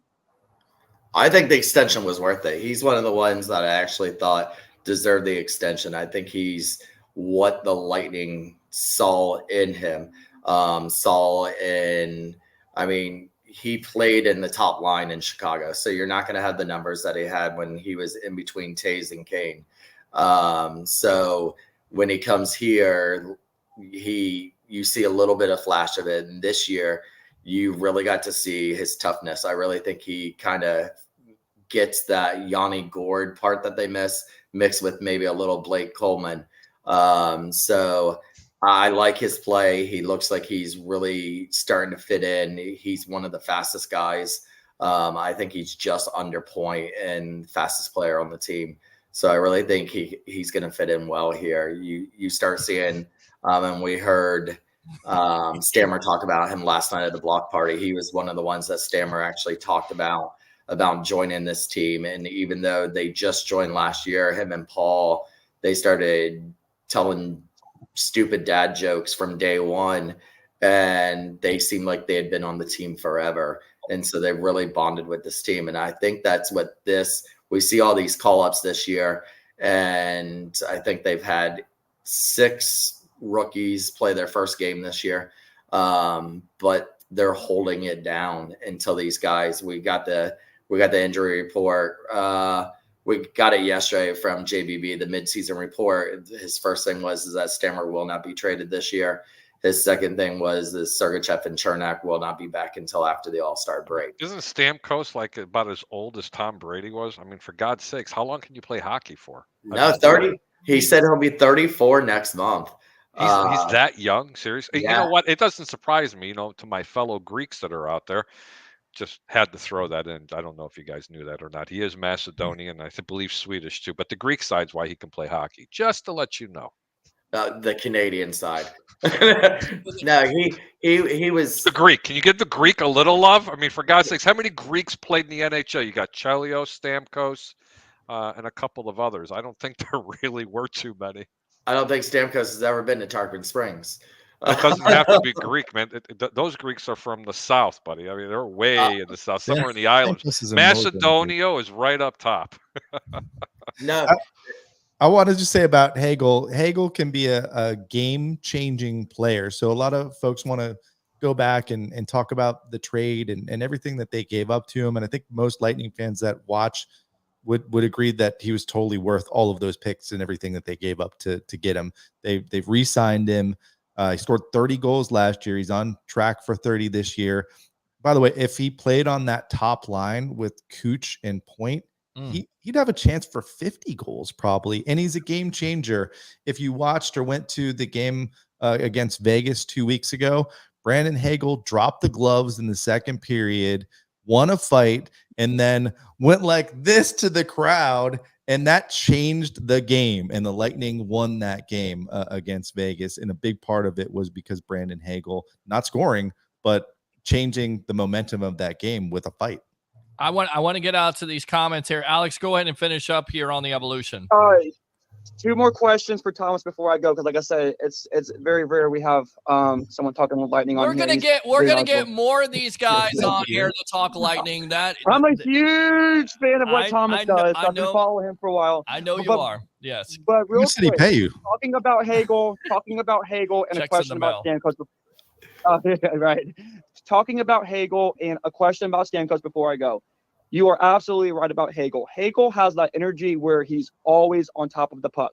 I say this every time the Bolts go in overtime. If Hagel was always in my opinion, and I know you know two games. By the way, I was at that Ducks game, by the way. So much fun. Alex Killorn made his return. It was a great moment for the guy. Mm-hmm. As you guys know, we let go of a lot of Lightning players have moved on. Patty Maroon, another big one that we all loved. It was nice to be at his game too when he returned. But guys, just real quick, actually no, he returns this week actually. Tomorrow. Yeah, he returns this week. Actually come tomorrow night, which I'm him and Bogo both return tomorrow. Yeah, him and Bogo return tomorrow. All right, but guys, real quick, one of my 2 questions about Hagel. You are right about Hagel though. Guy is electric. I always get pissed when he's not on the ice in overtime. That man is a difference maker. One of the best moves I think the Lightning have done in most recent years, because the man is electric. The man is fast. I mean, if you look at what he's done just in the overtime alone, just that last assist that he gave, and I know you know what I'm talking about, Thomas, that he's just electric and always on the puck. I yell, why is this man not on the ice during overtime? I guarantee you our overtime losses will be turned around. Cooper likes to put Stamkos out there for the faceoff. And then you'll see it a lot of times, if they can get control, they will pull Stammer off the ice for someone like Hagel, someone like a Sorelli. Well, Sorelli's another one that will do the faceoffs, and so is Paul. Cooper likes to play those in overtime for the faceoffs. So you got to win the faceoff first before you really see who Coop is going to play in that overtime. You know, we had those couple overtimes where we didn't even get to touch the puck, and we lost those games. And that's because that's the way Coop plays in overtime, is that he plays for that face-off. Because really, if you win that first face-off, you almost guarantee to win the game. So that's what Coop plays for. And you're thinking about 3 games ago against LA, we went to overtime. It was Hagel going down the side, sets up Perbix perfectly for a game-winning goal. And then a couple weeks ago, Hagel jumps off the bench, streaks down the ice. I thought it was Braden Point. He was going so fast. Braden Point's the fastest player on our team. It was Hagel. Right behind him. It was Hagel, and Hagel makes a perfect pass through the defender's legs right to Nikita Kucherov. You don't want to pass to anyone else on the team. I mean, he's probably the best one you want to get that puck to, and the Lightning win in overtime. And by the way, when we started this season, we were losing a lot in overtime, and even before this season, going back, we had lost like 8 or 9 straight in overtime. They've changed that in the last couple months. All right, Alex, thanks a lot for the call. Question. I have a last question. All right, last question before I go for Thomas, because it's very good. Hey, do you think the Bolts give Stamkos his extension or not? Absolutely. First, thank you for being in Thunderbolts. Thank you for calling today. But absolutely, I think we got the feeling yesterday at the block party, and you can watch it now. Greg Wolf dropped it today. The Lightning dropped it. You can watch it. I think just from his attitude last night, there might be some things going on in the background, and I think he resigns. He has the ability to become the first Tampa Bay Lightning player to start their career with the Lightning and retire a Bolt. No other player has been able to get the opportunity to do that, and I think he will do that. I think Tampa will do anything they can to resign him. There was that big offseason where he came out and he was frustrated that they hadn't signed him. But I think they needed to know what the salary cap was going to go to.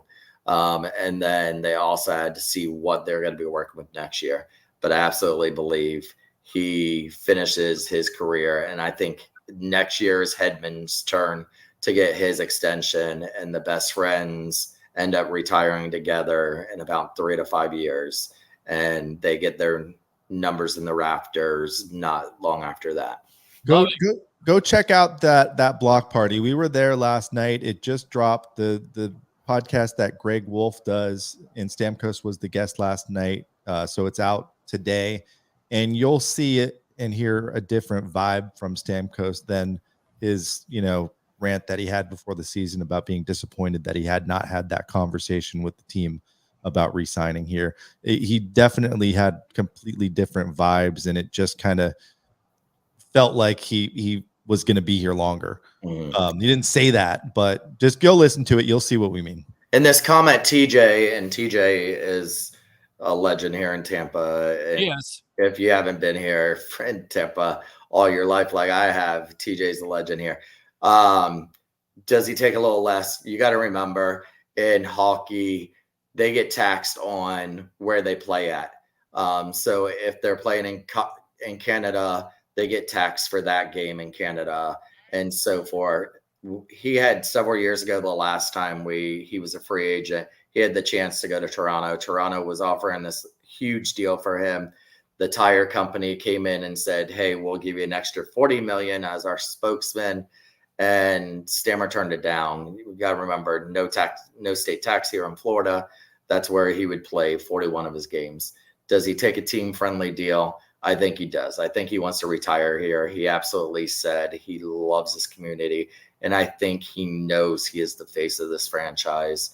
And if you watch that block party, you'll see how he matured from that 18-year-old drafted first and to what he is now. And even there was a point at it when Braden Coburn, after he says something, Coburn says to him, and that's a leader, and that's why you're the captain. And you saw like a light bulb click on Stammer's, like he doesn't even get it, how he is this. And he said he is that he says that he doesn't even realize some of these guys look up to him, that when some of these new guys come up and are like, hey, you were my hero, he says, I don't even think about that. But yet when he joined this team, St. Louis and LeCavier was his heroes and idols.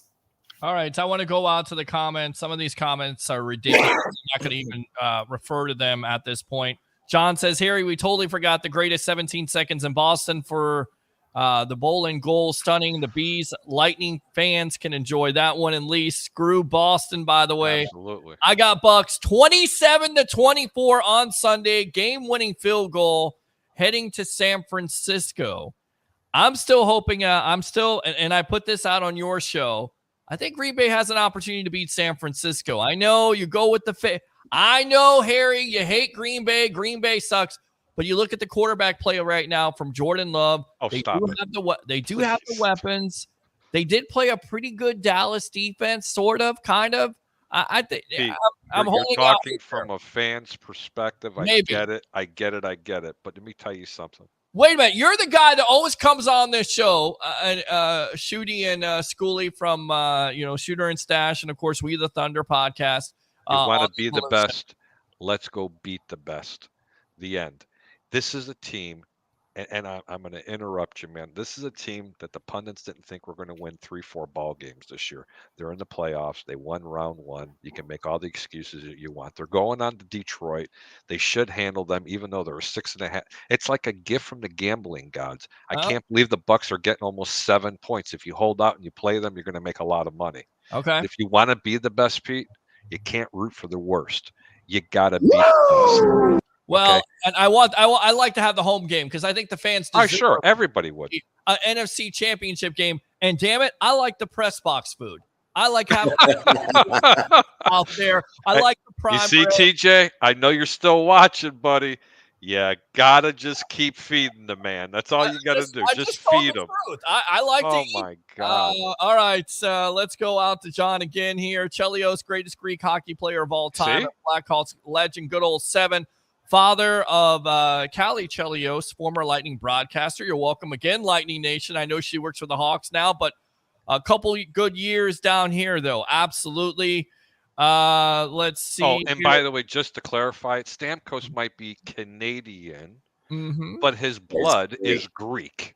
Right. All right. Let me be very clear when I say that. DJ says, amen. Matt Thomas right there. Christopher Cole. Bucs receivers, tight ends, got to watch their knees going over the middle because Lions have 2 players who've done that.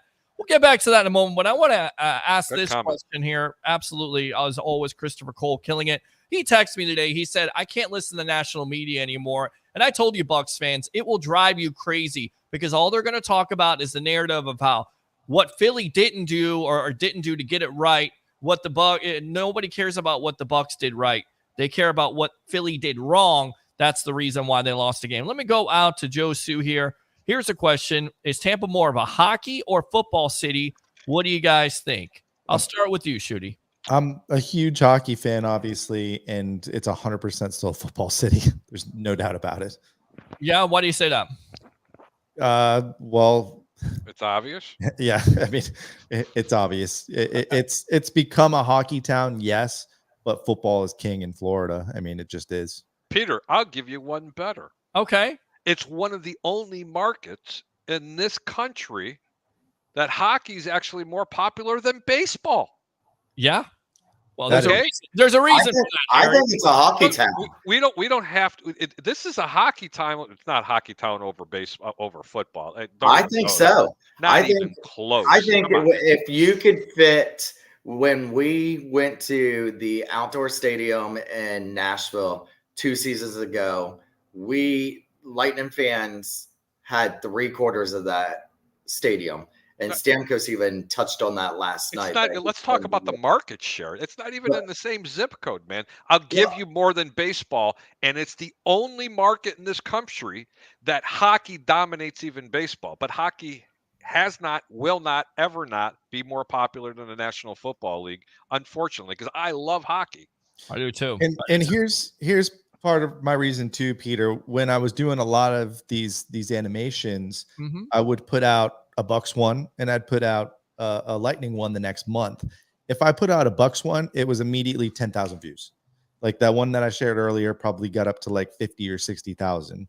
If I put out a Lightning video, I'd maybe get to 10,000 views in like 6 months. Really? Yeah. Wow.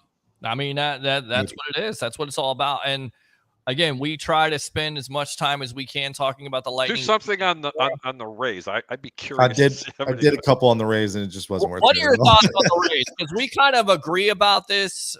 I love what the Rays do. I wish they would do more. I wish they were like the Lightning and that they signed their own players.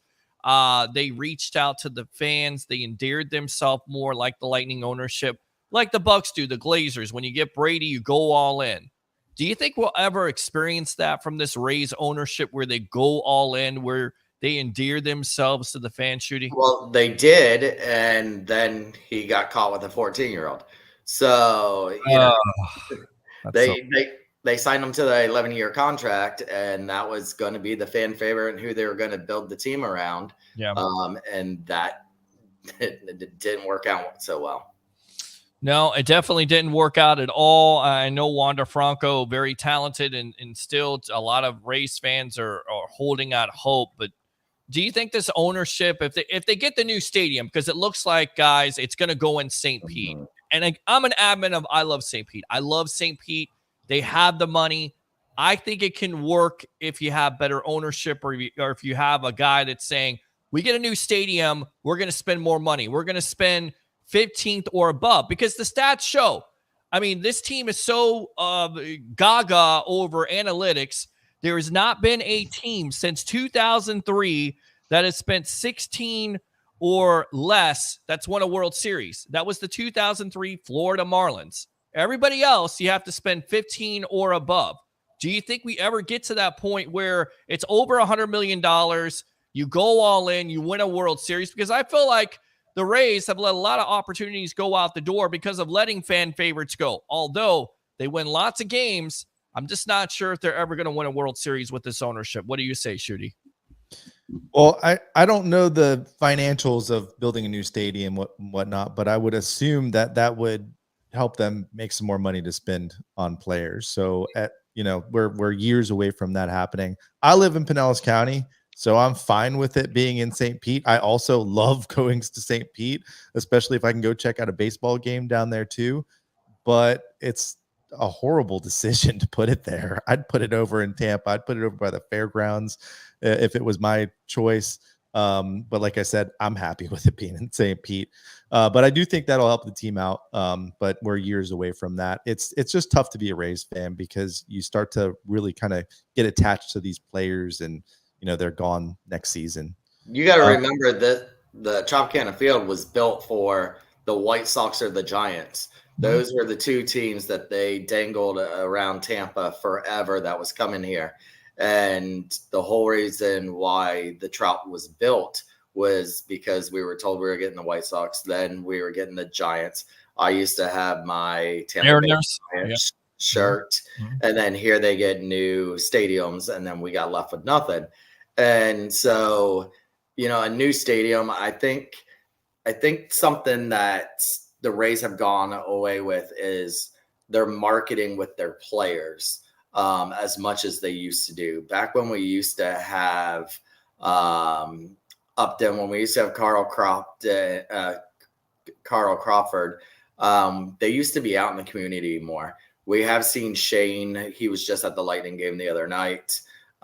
He was at the Bucs game. He goes out to these other things. I think they need to get more out with the crowd, more out with the fans.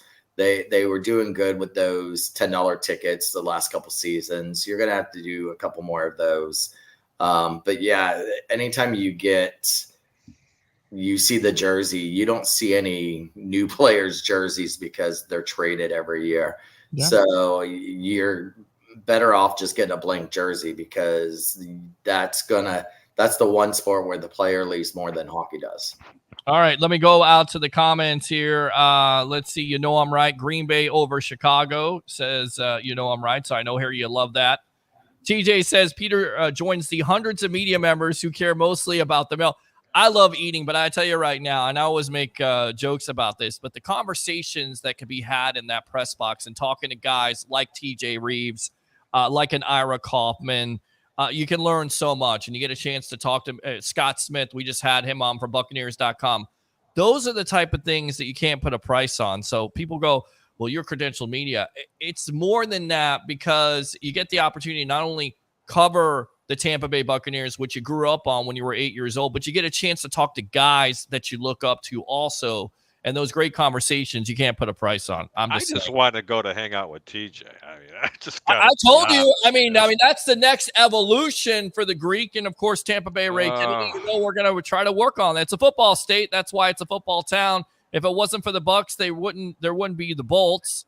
TJ says football state, football area, region for 50 to 70 years, 3-4 generations. Agree. I remember I was in broadcasting school under the great Matt Salmon. He said, when you do a sports talk show, the first thing you talk about, football. The second thing you talk about, football. The third thing you talk about, football. The fourth thing you talk about, football. That was the true story. And then everything else is afterwards. Thank you very much to Matt Salmon, always saying pound the rock. Great show, Richard. Thank you very much. Josu says St. Pete is a terrible location, but Tampa dropped the ball, so they have to be blamed as well. St. Pete has money to lob up. Tampa didn't. Got to go where the money is and opportunity lies. The credo within the organization is find a way to stay, and they did. Good point. And I think that's better than anything else. I got tired of hearing the threats. I think that alienated the fans a lot, going to other cities. You don't want to hear that. You never want to hear them going to Nashville or Oregon or Las Vegas or any of those places. So whether it's in Tampa or St. Pete, I'm definitely going to support them. But I will say that it is definitely difficult to be a Rays fans with all the moves they make. Harry, what's your take on the Chiefs and Bills game? I'll go to you on that, Harry, really quick, because I know you want to talk about, or do you want to save that for a possible over-under on Sunday morning, which I've already said I'm going out to Riveters. I love what Crew Life does. They're going to have a pregame party there with Bucs and Lions. You want to come out there for that? You know what? I might be able to come out for that, but I don't mind sharing that a little bit right now. I'm kind of leaning towards Kansas City in this game. I like what they're doing defensively. Buffalo, look, that week that they were going into it, had one game not been there, they were one loss from being out of the playoffs. Yeah. Let me repeat it. Out. Yeah. Nice dominating win against Pittsburgh, but was it? Find out more this Sunday, and we can go ahead and share a little bit more information. All right, there you go. That's called a sports tease, and that's the reason why he's my co-host here on The Evolution. That's Harry the Greek, professional handicapper extraordinaire. I'm your host, Peter Blake, along with Mr. Shooty himself, Mr. Schooly here. Open phone lines if you want to call up. Crazy calls tonight. That's okay. You're accepted. Second call if you want to use it. 727-255-0391. It's 727-255-0391. Josu says, I also don't see Rays banners around the Bay, but Bucks and Bolts I see. Seems like the area treats the Rays as a redheaded stepchild. I think that's more on the Rays organization, honestly. No, that doesn't seem like it. It is. Definitely on the Rays organization, but don't get poor Petey really too riled up about it, because this guy will have like a hemorrhage coming out about the Rays. Just ask him about the stadium, about, Stu and everybody. Mr. Vinnick used to own a minority part of the Boston Red Sox, and there was this big to-do when he sold his minority stakes in the Red Sox, and everybody thought that meant he was going to take over the Rays. So I went to him and I said, hey, is there any chance of you buying the Rays? He said, not a chance in hell. So wow. he said financially it was not a good investment. And Mr. Vinnick is all about investments. He got his money from hedge funds. He's done the remarkable job at downtown Tampa, and now he's gotten out of that deal. Once he got all that money from there, he's a great man in investments, and if he doesn't want to touch the Rays, there's something to be said there. Here's a blast from the past. Before he owned the team, it was the creators of Saw, the movie franchise. Wow, check that out. Oren Kulos. Yes. Yep. The worst owners of all time, probably. He hired Barry Melrose for all of his 16 games. Yes. What a weird time that was, right? Yes. Yeah. All right. Let's go out to this. Just jump to me. TJ Reeves says, bedtime for the Bucs sideline guy. Keep going tonight, gentlemen. Thank you very much, Mr. TJ Reeves. Love that guy. I like to have a talk with Mr. Salmon. Absolutely. I mean, you talk with these guys here. We the Thunder, they say I inspire them. They inspire me. We're all, trying to put together this great Tampa Bay sports community where we put out great sports content. You guys inspire me to do better when it comes to Tampa Bay Lightning content. And we'll definitely have you on the Evolution more and more. So give me some final thoughts here, Shooty, before we get out of here, because it is getting late, but we appreciate the time. Give me some final thoughts about that Bucs game on Sunday. So I think the Bucs are going to shock everyone. I think the Bucs are going to win. I think they're going to shut down the run, and then they're going to go after Goff and make Goff turn over the ball. And I think defense is going to win it, and the offense is just going to have enough to put enough points on the board against that Detroit defense. I do want to say, though, shout out to Thomas Schooley as well. He does run Thunderbolts, so if you're not in Thunderbolts, go check it out. Thomas has helped a lot of people get to their very first Lightning game or hockey game in person. And if you've never been to a Lightning game in person, it's not like football. You have to go experience a game in person. So I would urge you, of course, find We the Thunder, listen to us, and we're hardcore into it. But go to a game first if you're not a Lightning fan. And if you want to, go follow Thunderbolts, and they give away a lot of tickets. We do on the podcast too, but go, because they'll give away a lot of tickets, and you might get your first chance to go to a Lightning game for free. And if you don't win a ticket there, go and buy a ticket and check out the Lightning. I promise you will love it. I mean, I'll go for stretches where, I'll go for a couple weeks without going to a game, and then I'll go to one, and then I have to go like the next 5. Like you just kind of get it in your system. So go check it out. Go check out We the Thunder too. And we've got some watch parties coming up over at Cigar City, the brewery on Spruce Street. We got February 10th is going to be our next one, and that's against the Columbus Blue Jackets. We give away a ton of stuff, signed things, swag. I've got some of these pucks that we're going to give away February 10th. We've also got one March 24th against the Ducks on a Sunday night.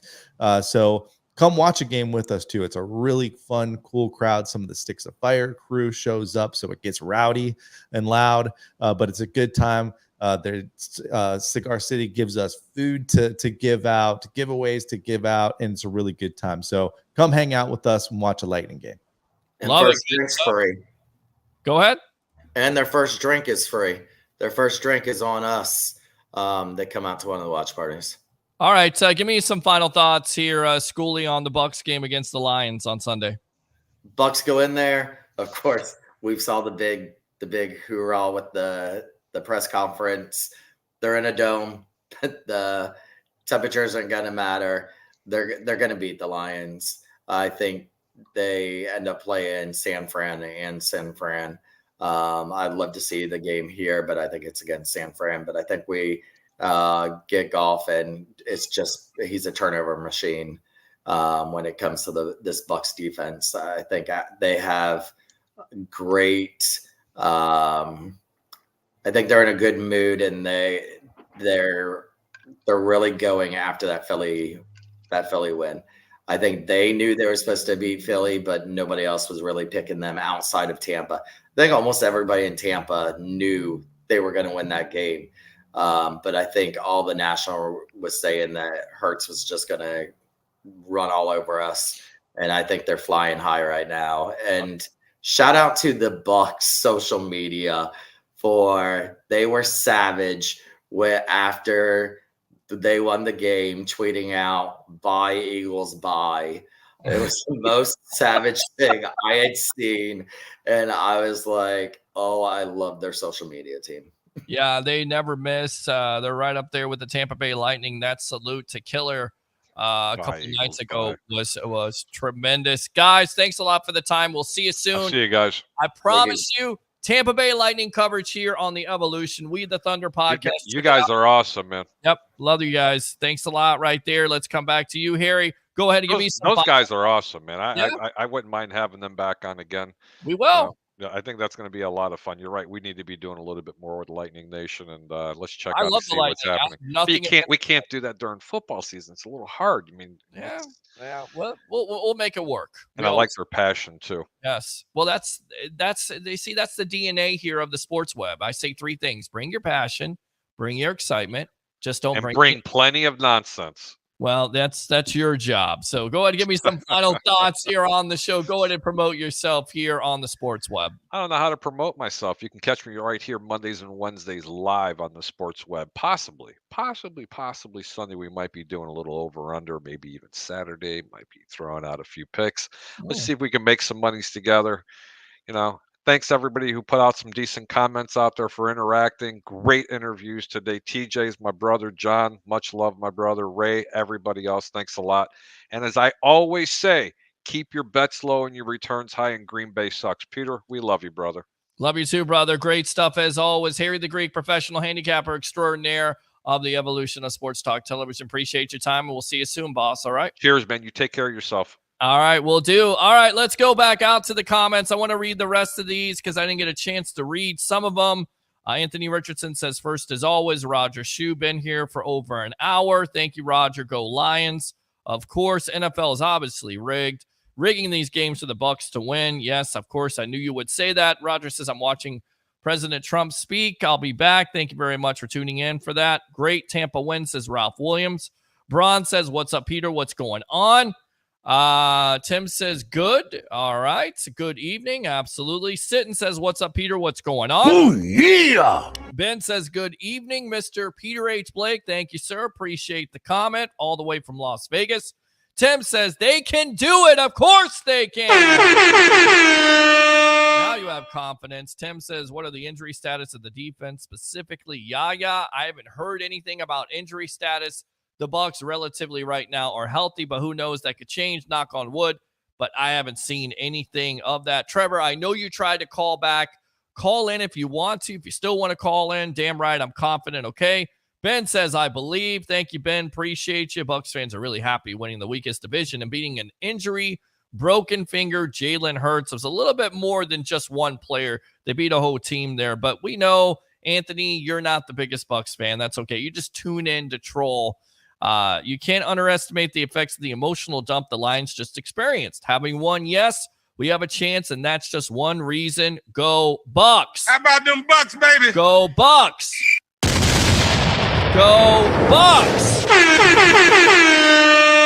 Love it. Tim says defense is on a roll. Absolutely. Braun says only 6. We're going to cover that. We should be giving them 6. This is a revenge tour. I like how you think, Braun. I still think we should look at the draft pick scenario for Devin White, maybe a third or fourth round pick. You can't do that anymore because he's going to be a free agent.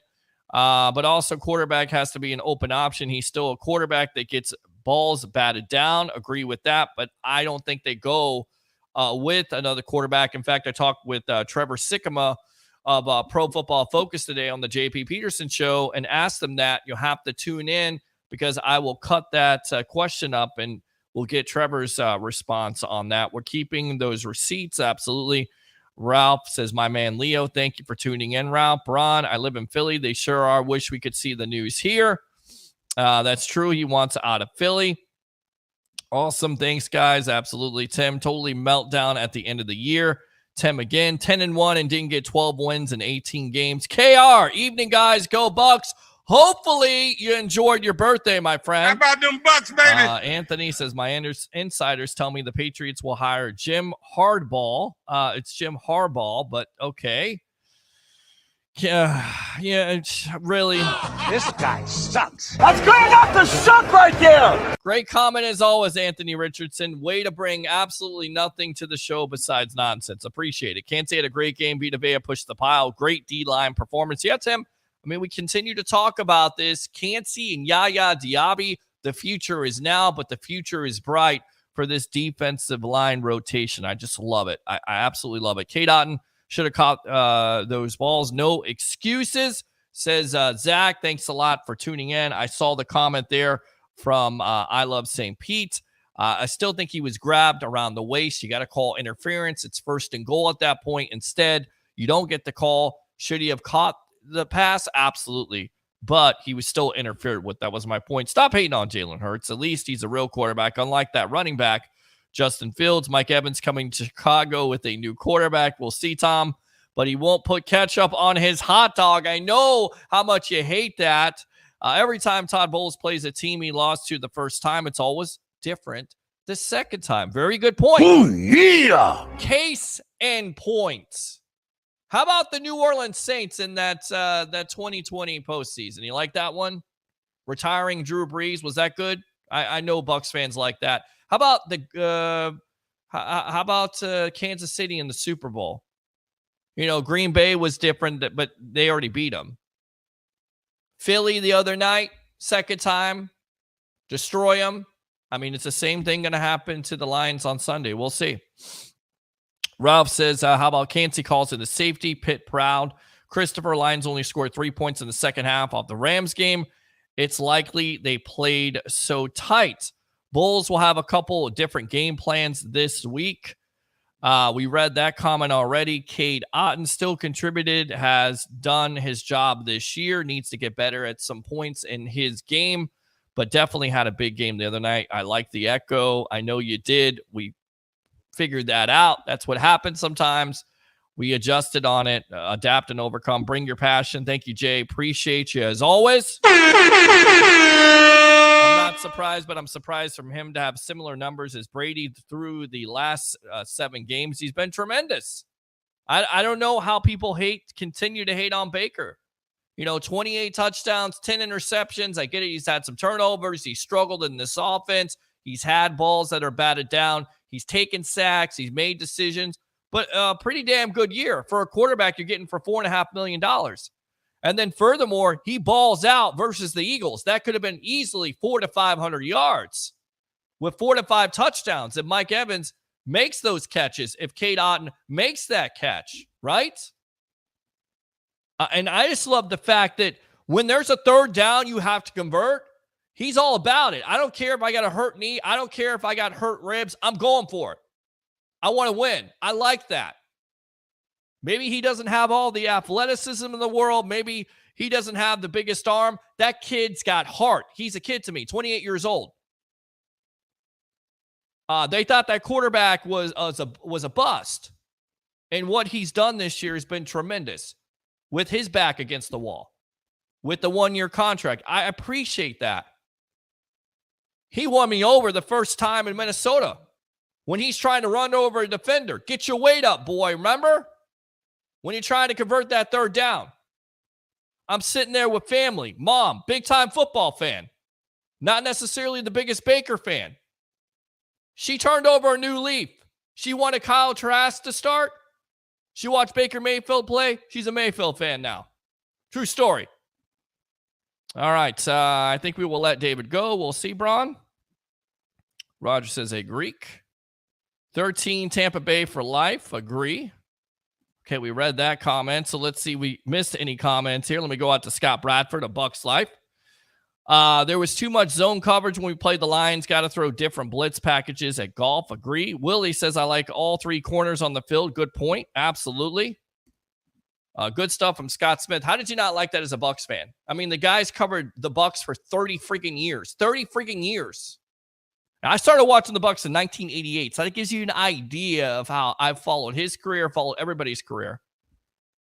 This is what I do. This is the culmination of it. This is the sports web. This is what I always envisioned for this show to be. Seriously.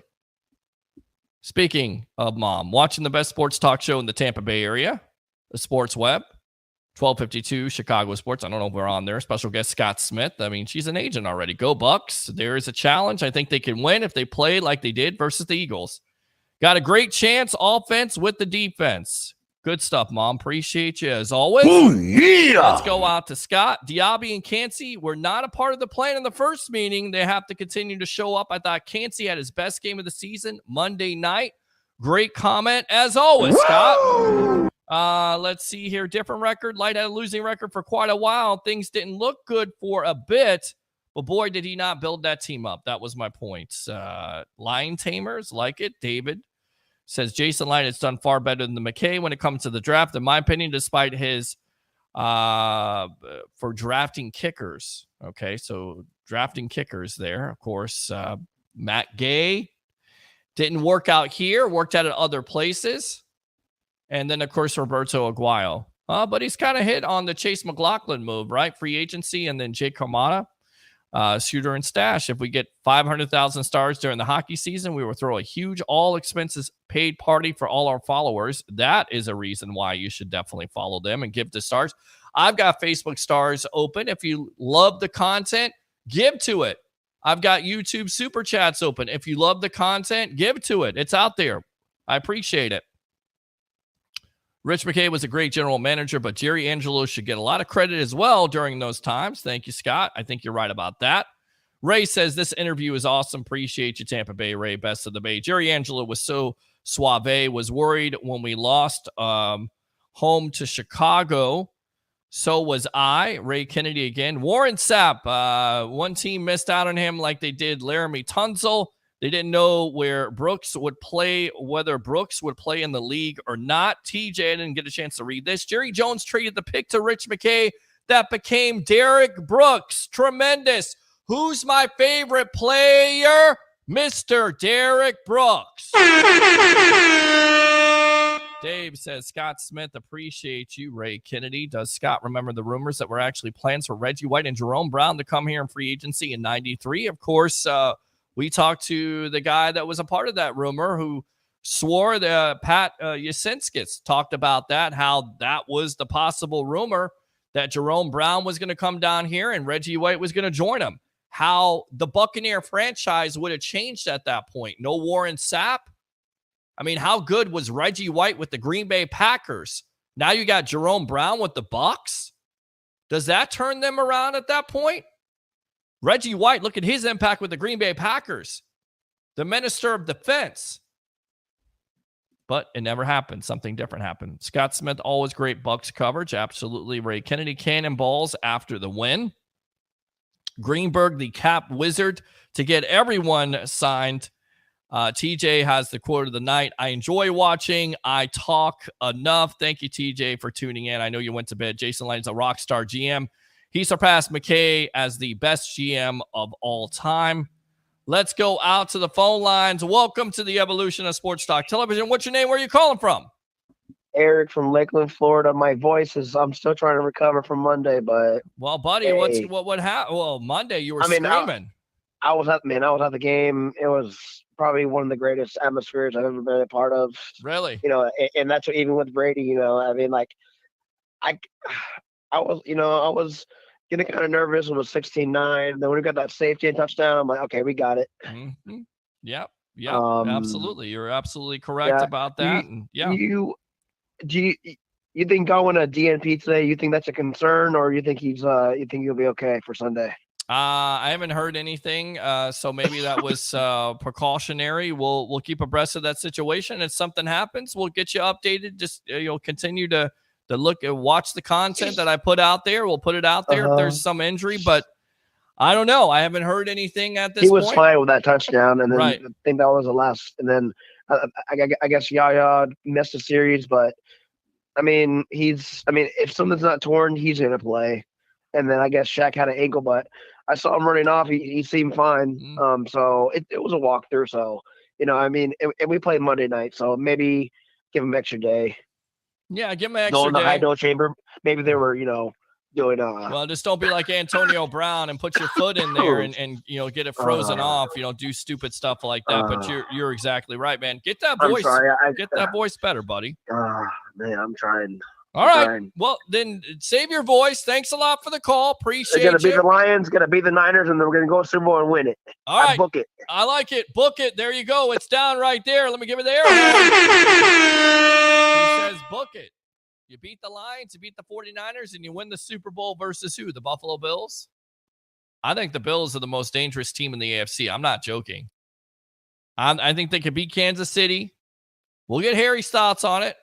Even though Josh Allen does turn over the ball. But first game for Patrick Mahomes on the road with Kansas City? Tough place to play. And Kansas City doesn't have the wide receivers. They do have the defense. Maybe Buffalo's got something for them. That's the rematch everybody wants to look at there on Sunday night after the Bucs game at 6:30.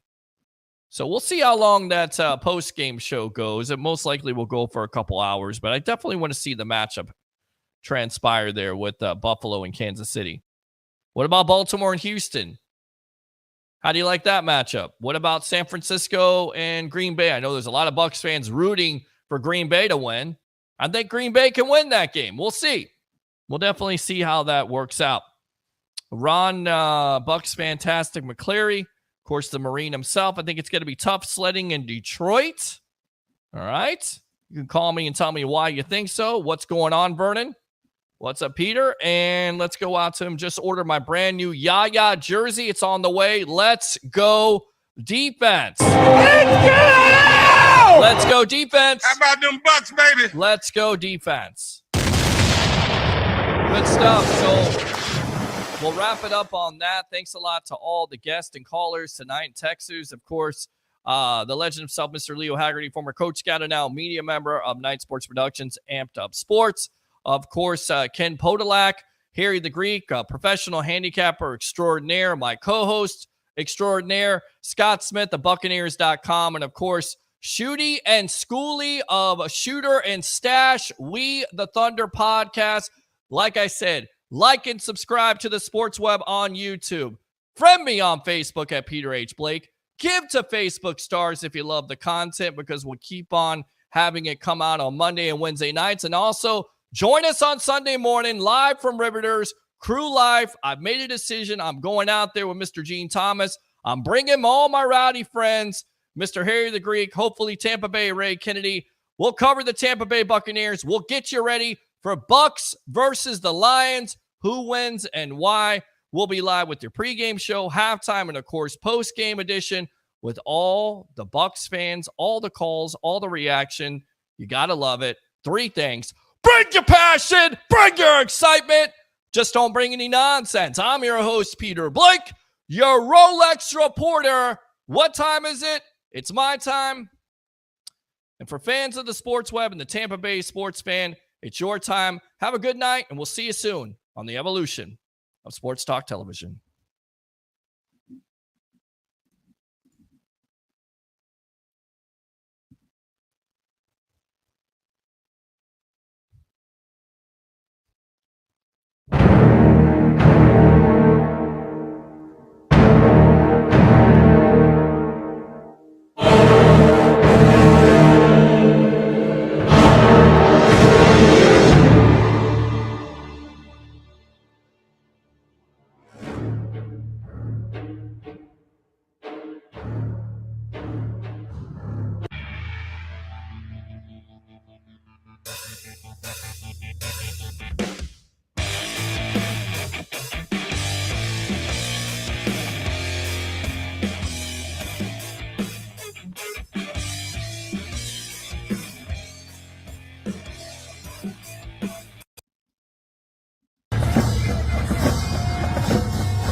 Hey!